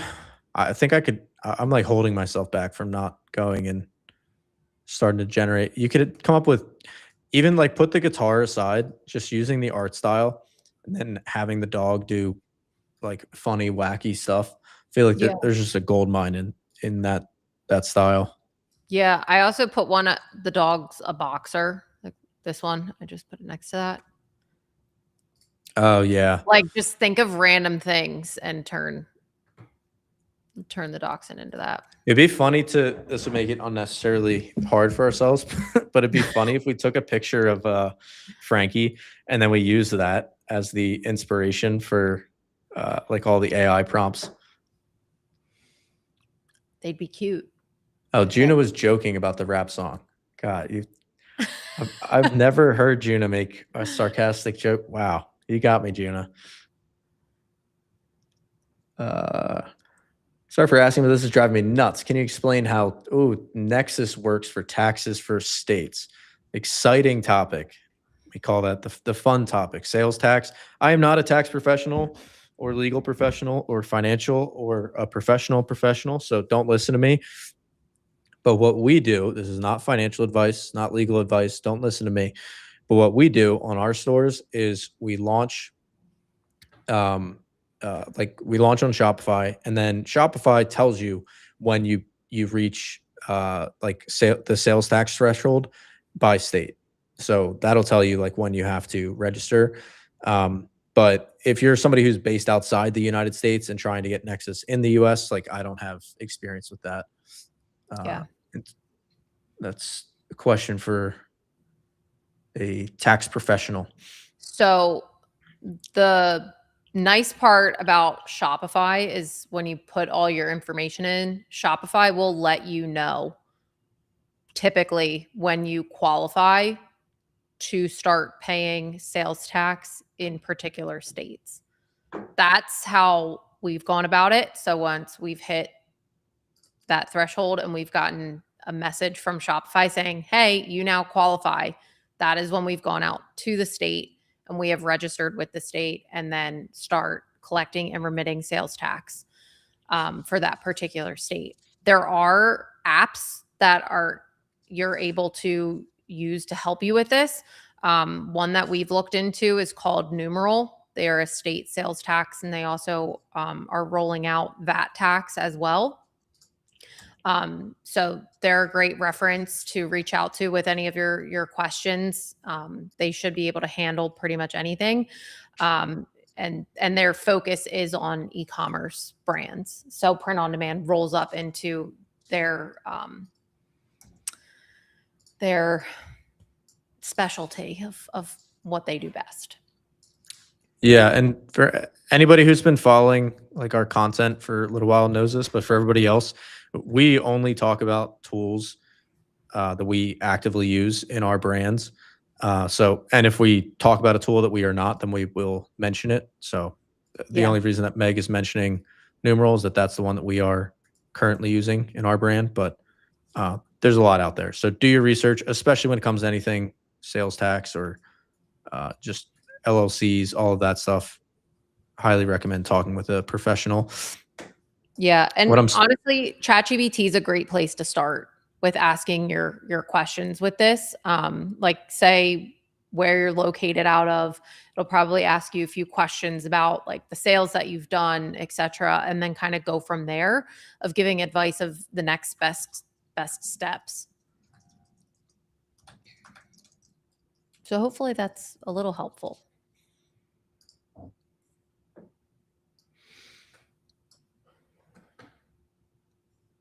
All right. We've got some stuff to work with.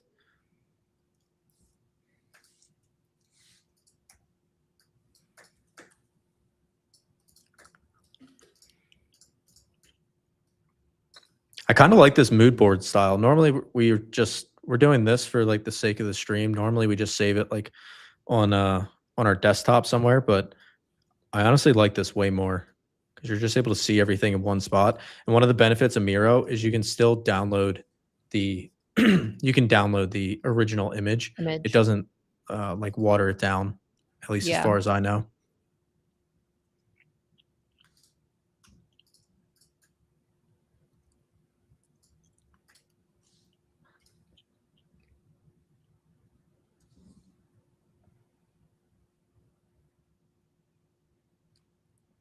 All right, so we got a bunch. Now I'm going to check these. So it said that we are good to go, but I like being extremely cautious.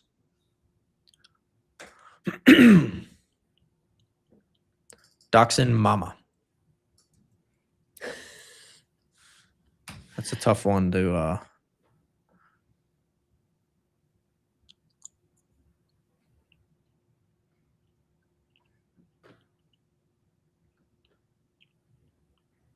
no, we're good. All right, and we'll also do a final trademark search. Excuse me, before everything goes live. I'm not going to bore everybody with that right now. All right, how we feel, Meg? What do we need from here? We need some more ideas. I don't think so. I think now it's just kind of coming up with the concepts that we'd want to use. I was kind of just looking for styles and things that caught my eye.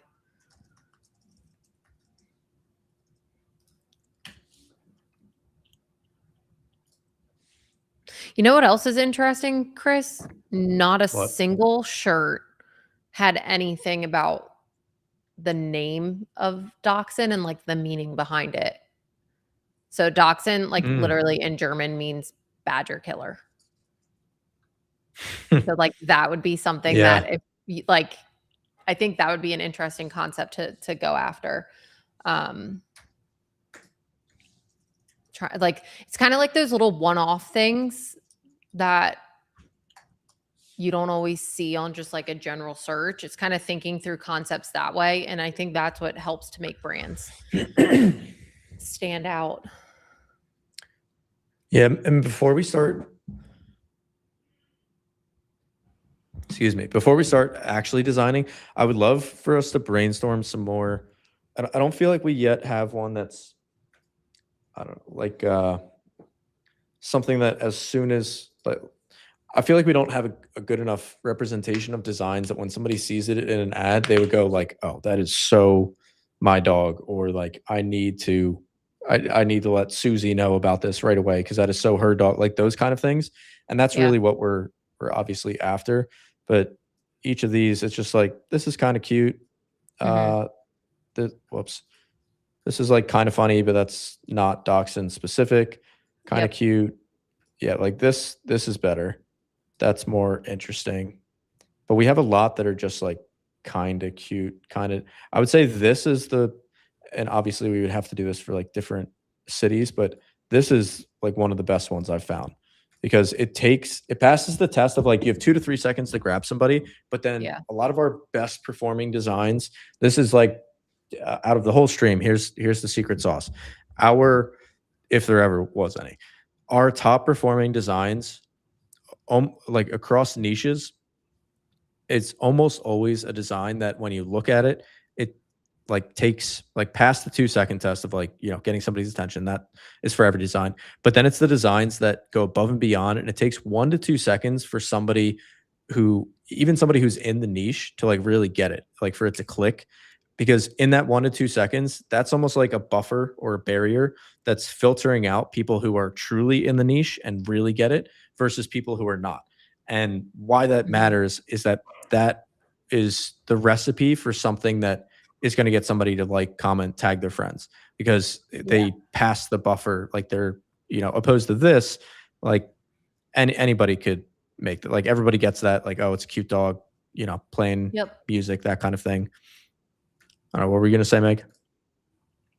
No, I think it the next search that we should do should be about like the breeds, um not temperaments, but their typical like behaviors that they do. So like something that dachshunds are known for is like burrowing and digging because they were actually bred to go into tunnels.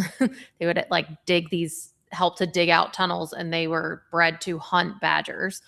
That's where the name comes from. And that's why they're long and like skinny, because they would need to fit through these little tight spaces. Something else about the breed that we know as well is they are very independent, because they were being sent into these tunnels. They need to be able to do this all on their own. Um, but even though they are very independent in ways, they trust and like connect with their owners more than other dog breeds, because essentially like that dog had to put all their trust in their owner. Their owner saying, "Go down this dark hole, like go for it, have fun." Like you need to, trust that, okay, I'm going to go down here. I'm going to be like okay and safe. Um so they do have like some separation anxiety, even though they are like very independent in some ways. Yeah, So it's a great then it's point. like, how do you feed that into a design? And thinking of things like that. But I just had it here, like this. This is coming from the research GPT that everybody can get access to. This is free on the board. Basically does an AI version of the process we've been showing manually. And this describes exactly what you were just saying, Meg. The aggressive micro attitude humor. Dachshunds are known for stubbornness, big egos, tiny legs, dramatic behavior, high engagement phrases, tiny but violent, long dog energy, runs this house, zero brain cells, full. Yeah. Sorry, Frank. Love you, little guy, but that's accurate. Low rider, high standards. Yeah. These are perfect. And obviously this is describing dog breeds, like, because that's the niche that we're in. But you could come up with this kind of list for anything. Like if you're doing yoga, like what are yogis, like true yogis, known for? Like what are their personality traits? What are high engagement phrases for like true yogis who do like hot yoga, for example? Or if you're, in the skiing niche or flowers, it doesn't really matter what the niche is. This is just particularly relevant to dachshunds. So it's like, what are they known for? What words do they use that nobody else does? What sayings do they find funny? And so just going to take this, drop it on the Miro. All right, so now we got a bunch of, I was trying so hard while you were talking to delete this. Look at this. What is that? Oh no, that's weird. Well, Oh, it has no problem getting rid of your handwriting. yeah, it wants that gone. Okay. So weird. Anyway, so we have a good amount of ideas here. So this is basically surveying the market. Then we have typography styles, design styles, and sayings. And then we have some niche knowledge as well. So how we doing on time? Hour 40. We'll go for like another 15, 20. If that works for you guys. So what I want to do with this, well, let me ask you first, Mike. What would you do with this from here with all the research that we have?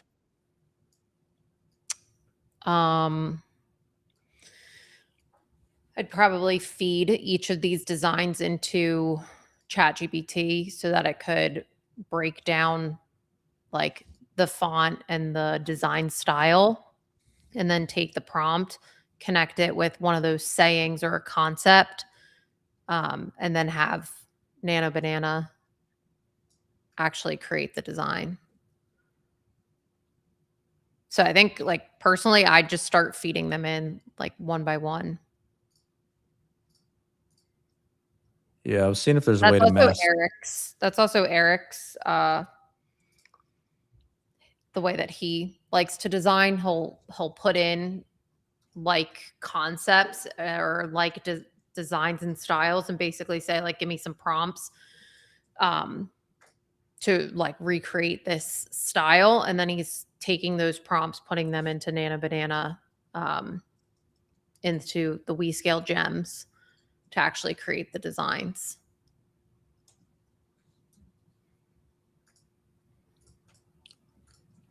All right, I thought there was a fast way to do this. There is not.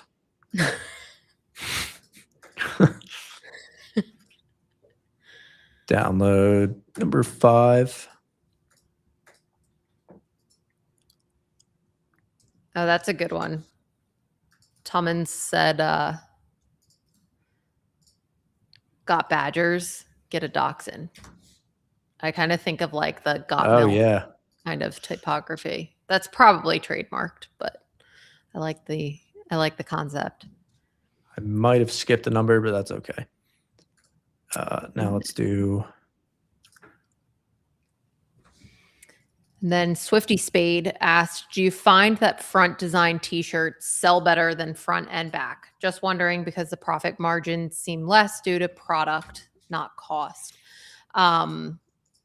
Yes, we definitely start on the front design. And then as your brand grows, then you do have the ability to like put the logo on the front chest and then like the design on the back.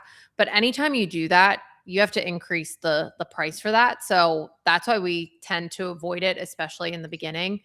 Like we sell our t-shirts right now with just the front design, it's $29.99. And we know that we can get that price for just the front design. Adding on the front and back, you're then looking at closer to like $35, $36. And off the bat, if you don't have a lot of reviews, or you haven't sold a ton of t-shirts, it can sometimes be tough to get somebody to stomach paying almost $40 for a t-shirt from a brand that they've never heard of. But once you've built up some reputation, you can definitely add in those front and back designs. But even when we've added them in, the front designs sell better than the front and back. So that's what I have to say about that. Yeah, just keep it simple, especially for the initial batch. You don't need like front, back, like different placements. Like just isolate as many variables as possible. Like, Yep. I think like when I was starting out, I did the exact opposite. I went with as many product types, as many niches, as many as many stores as I could run, as many different types of designs. And what do you know? Like I didn't sell anything because I didn't like narrow in what I was actually working on enough to get really good. So like designing a front print for a shirt is different, slightly different than designing for a back print. Designing for a shirt compared to, you know, a mug or a tumbler, very different than, you know, vice versa.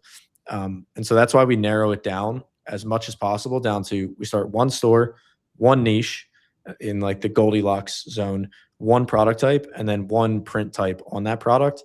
And the only reason that, at least I'll speak from personal experience, the only reason I thought to do differently was that I thought I needed all that stuff needed in order to get to the goal of building, you know, a decent, profitable business. And in the beginning, my goal was just like, I'd be thrilled about making an extra $1,000 profit per month, like over the moon.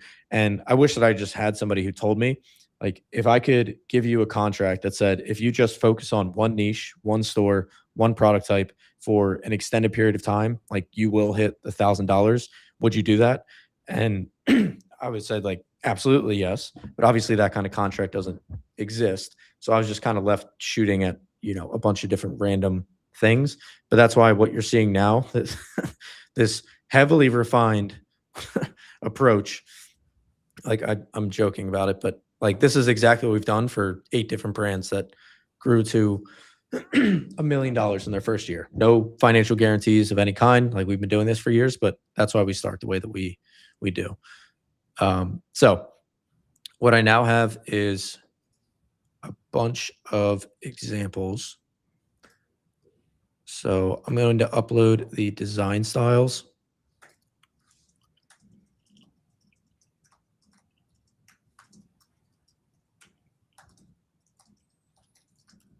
T-shirt designs in the doc. That is something to spell. In the Dachshund niche. Our goal is to understand the color selection, design style, placement, negative space, print style, and mood of the artwork. We will use this to create a group of best practice styles that we can refer back to, as well as come up with new styles by combining the best practices.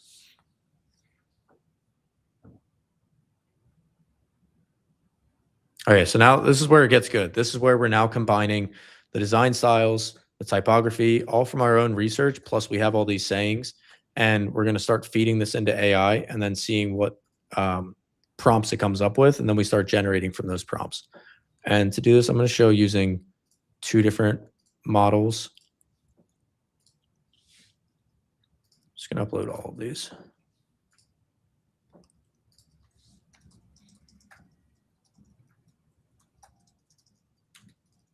Can you copy the prompt from the last? Now this one you shouldn't have to. Oh, got it. You shouldn't have to, since it already has the system message in it.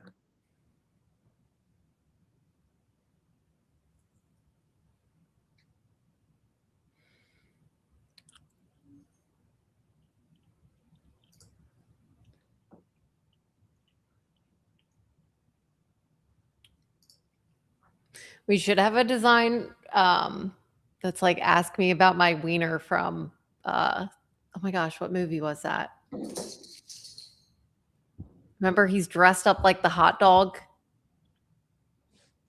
Oh my gosh. So you're on your own on this one. I'm not sure. Is it super bad? I think it may be super bad. But it could be like, ask me about my wiener, and then tiny in parentheses, it can be dog. Accepted. Okay, accepted. It's Jonah Hill. So I did have at least the correct actor.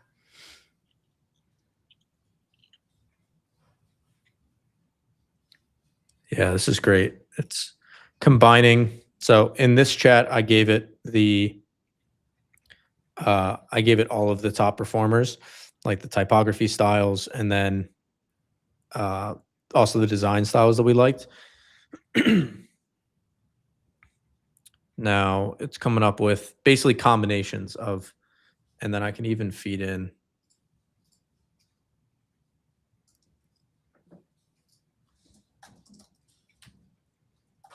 apply those. So it started coming up with some ideas, but it's not using like a trademark proof list. So now I'm going to feed it in the list of sayings that we came up with. And here's our mascot. Say hi. Thank you.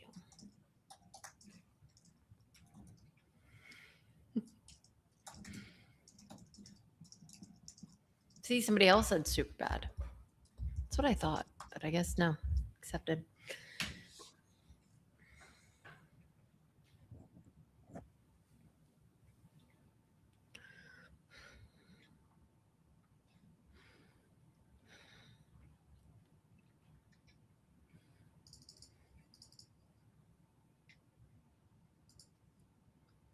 Oh, these are good. Okay, so design 1, long body streetwear. It's been a long day. Excuse me. Use the dachshund's body as the underline to the word long. Oh, that's good. Bold attitude. I do what I want. Huge block typography. Tiny dachshund silhouette centered beneath. I like coffee, my dachshunds, and maybe 3 people. That's okay. Dark humor viral. Easily distracted by wieners. Happy Halloweener. Okay. I don't know why. It's kind of interesting. It's come up with Halloween concepts in each of the past couple batches. Get a calendar, ChatGPT. Stubborn dachshund tricks. Sits. Oh, this is perfect. Yeah, that's very fitting too.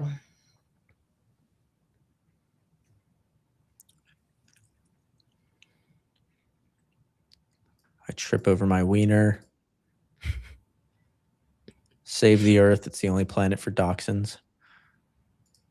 I was normal 2 dachshunds ago. Yeah, these are good.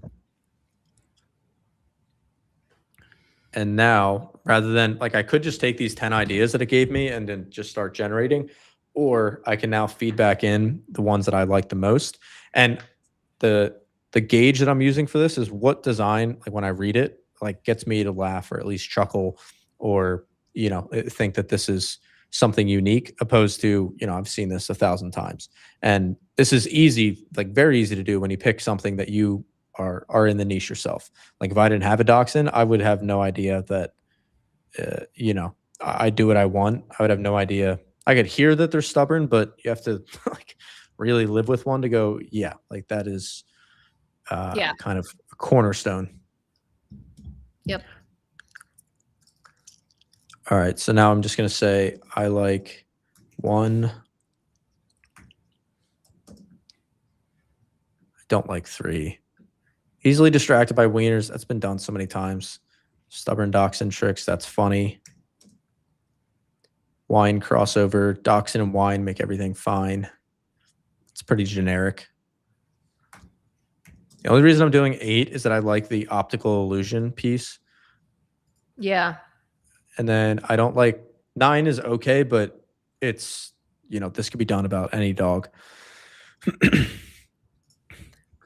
10. And then I'm going to say, I like these because they have niche references that only someone with a dachshund would understand. The other ones are decent, but could apply to any dog breed.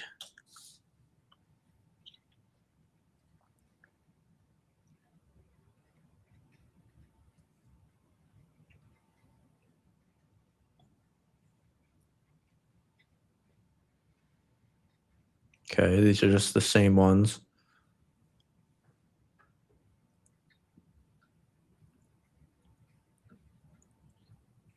No, it just enhanced those. with more ideas like those.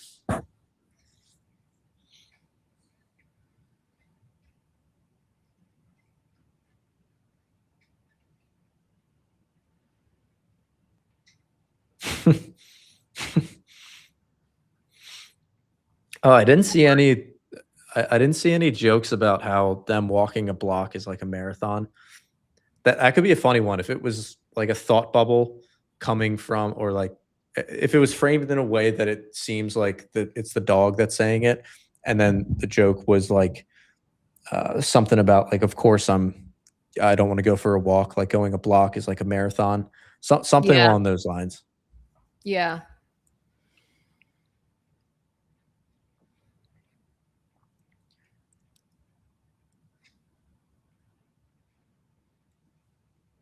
Professional floor obstacle.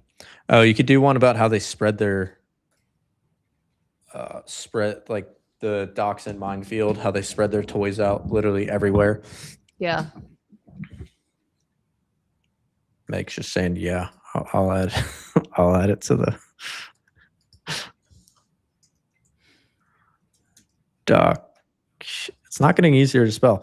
Dachshund, minefield. Joke about how they toys everywhere.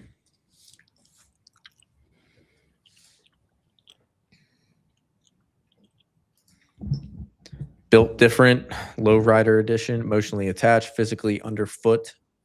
Long story short, it's the dog's fault. My dachshund has a strong personality. Okay, now let's go through and say the ones I like. I like 1, 2,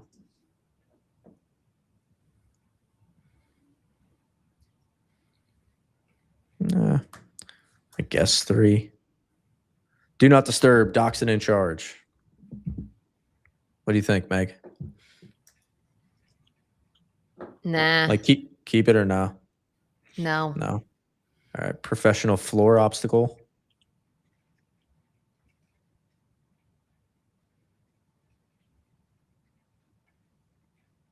I feel like something with like the dachshund side eye that they give you.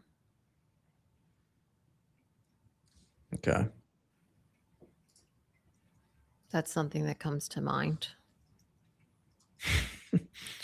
Okay, I take that as you don't like these ideas. No, I do. Okay, I well, that's do. what we're reading through. This is a list of ideas that it gave, and now I'm going through and saying I like these, and then we're going to get it to iterate and come up with more like that. And then we'll just have like this giant list of 50 really high quality concepts, and then we go through and just start generating each of them. Okay. So, professional floor obstacle, built different. Honestly, all these are pretty good, which is a good sign. I Emotionally like attached. that one. That's good. Long story short, it's the dog's fault.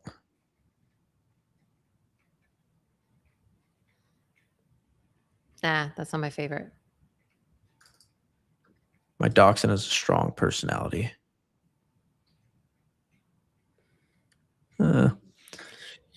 Short King. Yeah. It's good. This house runs on dachshund time. Is that a thing?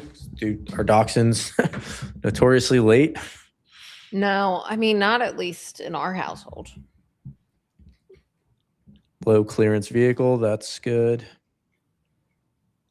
Caution, sudden zoomies. Yeah.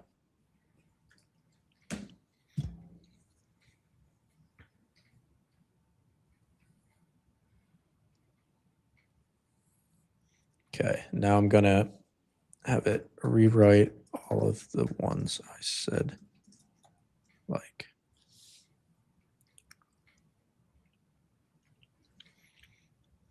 and when we're doing this, so the steps we went through, we like gathered a bunch of stuff, like see where the market is. Then we broke it down into typography, design styles, sayings, and then we have our own ideas in there. We're aiming for getting to a bunch of typography plus graphic, and then graphic alone. That's kind of the winning formula when it comes to launching a brand. It's 100 with a diversity here. And then what I did, at least when AI first started coming out, is I would just take these concepts and just drop it into AI and say like make a t-shirt design. Now I Yeah. know that the way better path is to get like a clear concept, which this is an example of a concept to clearly define terms. It's just saying like what's the idea of the design? Is it like a joke? Does it have typography? And then it just plainly says like what the design should be. And then the style, when we get to that, that's what we should, that's the only piece that should be kind of in the air when we get to uh like actually generating. So we should already know like this design, when we bring it to life, it's going to have like it's going to have small typography towards the top that says low to the ground, and it's going to have big typography that says high maintenance, and it's going to have a picture of a dachshund stretched out as if it's physically supporting the word. So Yep. that's the concept right there.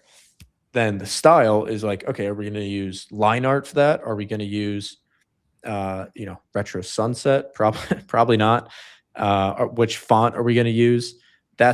Those are the pieces that we decide like when we are actually generating. But the easiest way to speed up your design process is get to a clear description of the concept before actually generating. And even if you're not using AI, if you're anybody who is a graphic designer still getting to this point, and then whatever tool you use from that point, like whether if you use Canva, you can use AI, you could use, design it yourself, and then all of them, doesn't matter which tool you use, they all end up on our store. This is a bag. So, Beautiful. yeah, thank you. Yes, Chris hand makes all of our designs. Yes. We're just going to put that on a shirt. I'm actually going to screenshot. Perfect. Yes. Yeah. And then remove the background. And like popping its head out of the top.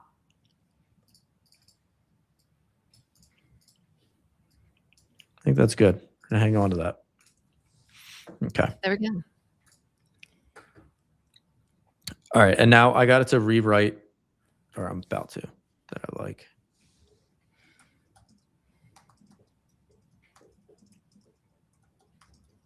So now I just get it, since throughout that chat there were a bunch of different ideas. Well, no, I don't want, no. Rewrite. Design concepts that I liked throughout our entire chat. So out of all the concepts you generated and the ones that I told you I liked, I want you to rewrite all of them. Not just the title or the name of it, like the entire description that you generated.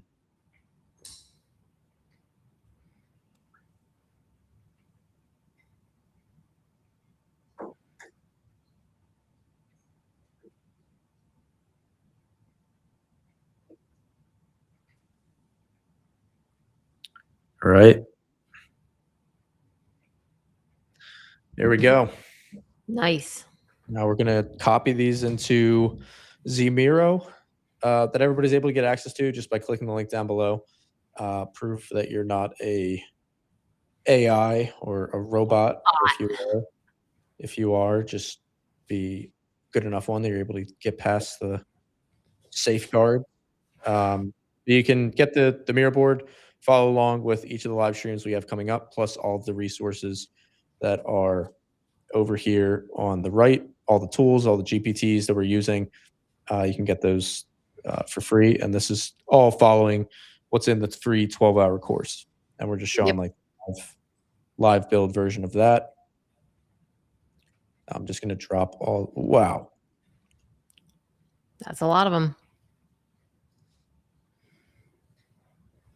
There we go. Perfect.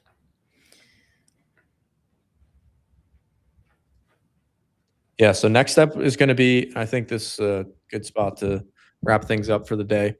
Yeah. Let everybody get to their Valentine's Day celebration. Their special dates. Yeah. Or special date with your dachshund potentially. If so, if that's you, then we're going to have a great brand for you to shop from shortly. But yeah, we're going to pick it up here next week. Well, actually not next week. Next week we're going to be traveling. We're going to start posting, and everybody who downloads the Miro, you're going to be on the you'll be the first to know next time we're going live. In March is when we're going to start doing these consistently. If you guys continue to like this kind of content, I'm personally having fun with it. It's going to be so much more fun when we get to actually generating the designs, like launching the ads, optimizing the store, looking at the real metrics. That's Yeah. when things get exciting. These first couple of weeks is just like making sure we have all our T's crossed and I's dotted. And then in real time, we're gonna be live streaming every single time we work on the brand. So you guys are gonna get to see everything. So the good, the bad, the troubleshooting, all that kind of stuff. And I'm gonna run through a couple of questions before we wrap things up. Sweet, sounds good, guys. So, oh, this wasn't a question. This is just a nice thing. Shout out to you. Thank you. Super bad. What is Design Gem? The Design Gem, it's just like a chat GPT. It's a custom GPT that we made basically by doing the process we just went through, just with a whole bunch more designs. So it should give you better design outputs than you would get from using an AI on its own. And we're going to be showing how to use that next time. Yeah, if you want access to that, Chris, do you have a link to the school community in the Miro board? Yeah. And I also just put it on the Miro board directly. Okay, cool. Yeah, if you join our school community, it's in the free community under the course. So every tool that we're showing, just join the community and you'll have access to it. Yep. And that's also where the 12-hour course is broken down like lesson by lesson, because watching 12 hours on YouTube is a little tough. Like if you miss your spot or lose your spot, you're like watching back through an hour. But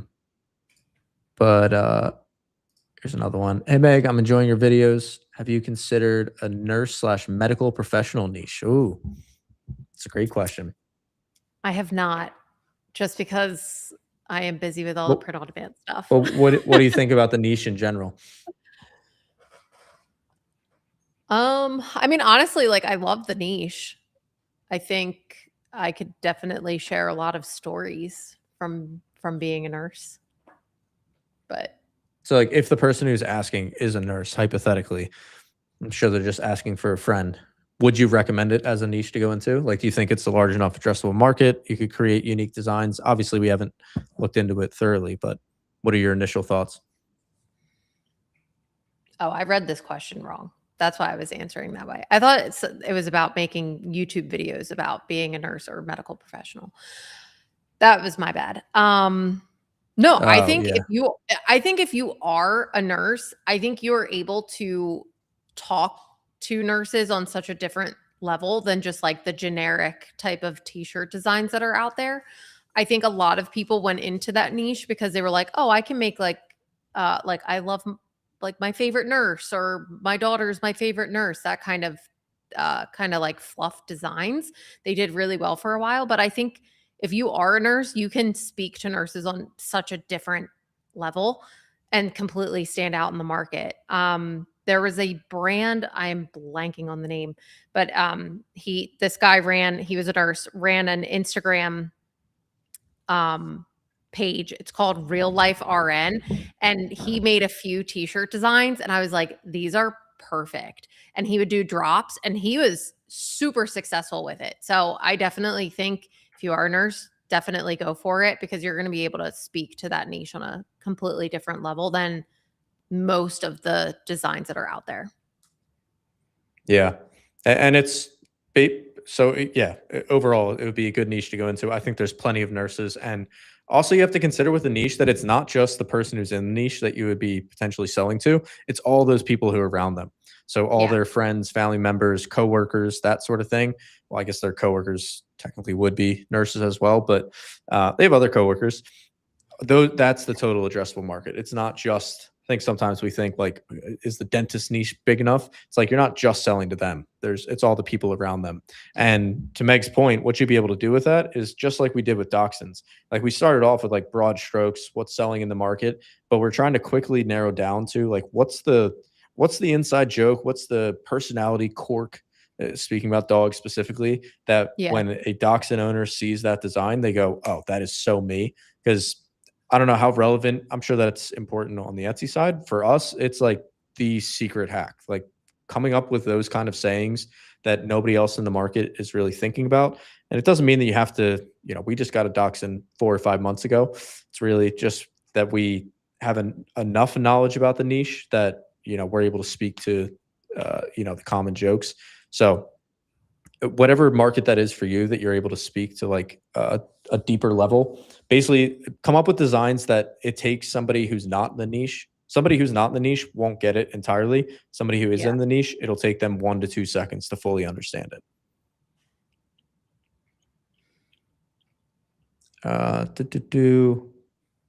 Where are we at?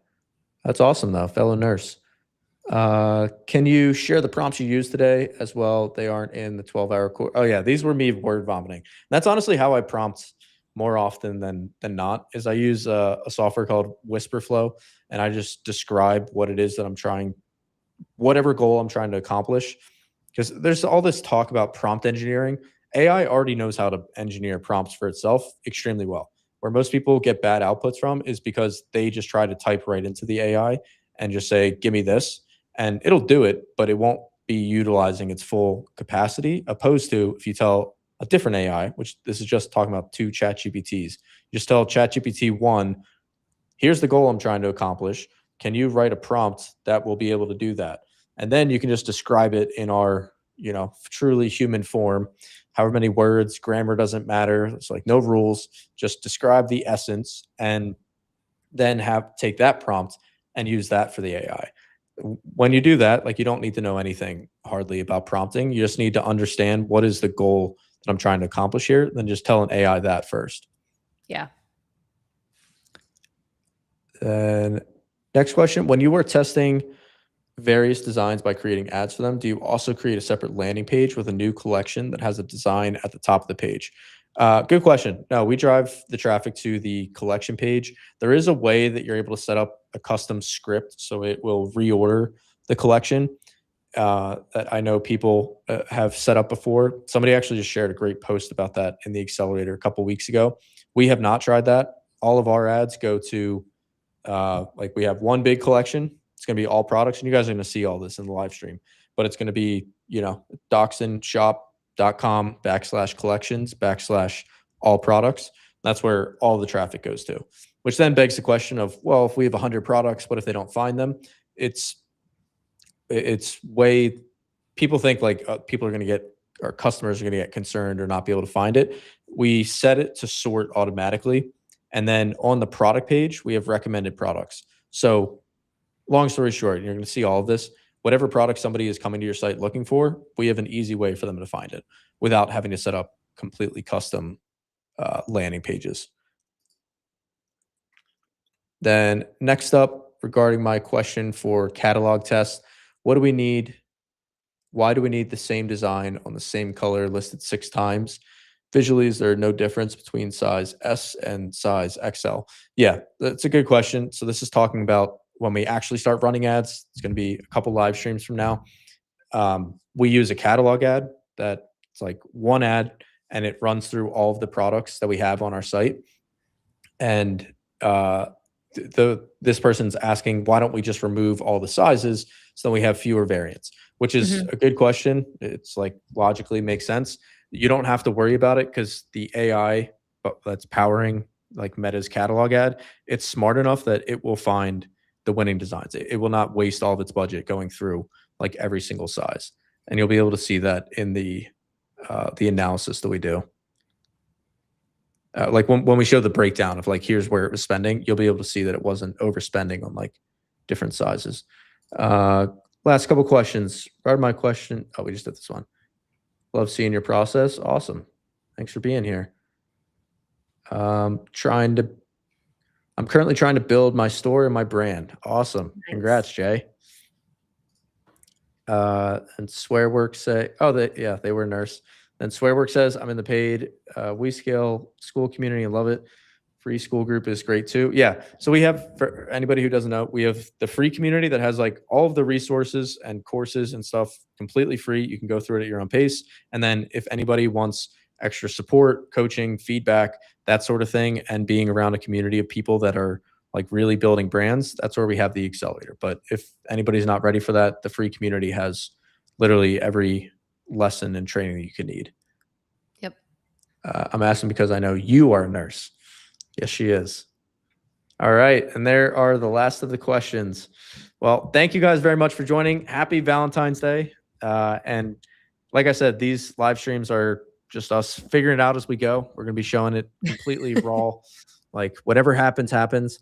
But if you guys have any questions or comments or requests for future episodes, please be sure to drop them down below. We read through all of this. And yeah, every week we're going to be getting better, building up to the point that we actually launch the brand, go live, start running the ads, optimizing, and see where we can take this thing. Cool. Thanks, everybody. Appreciate you. And that's all I have to say about that. I think that's it. All right. See you guys.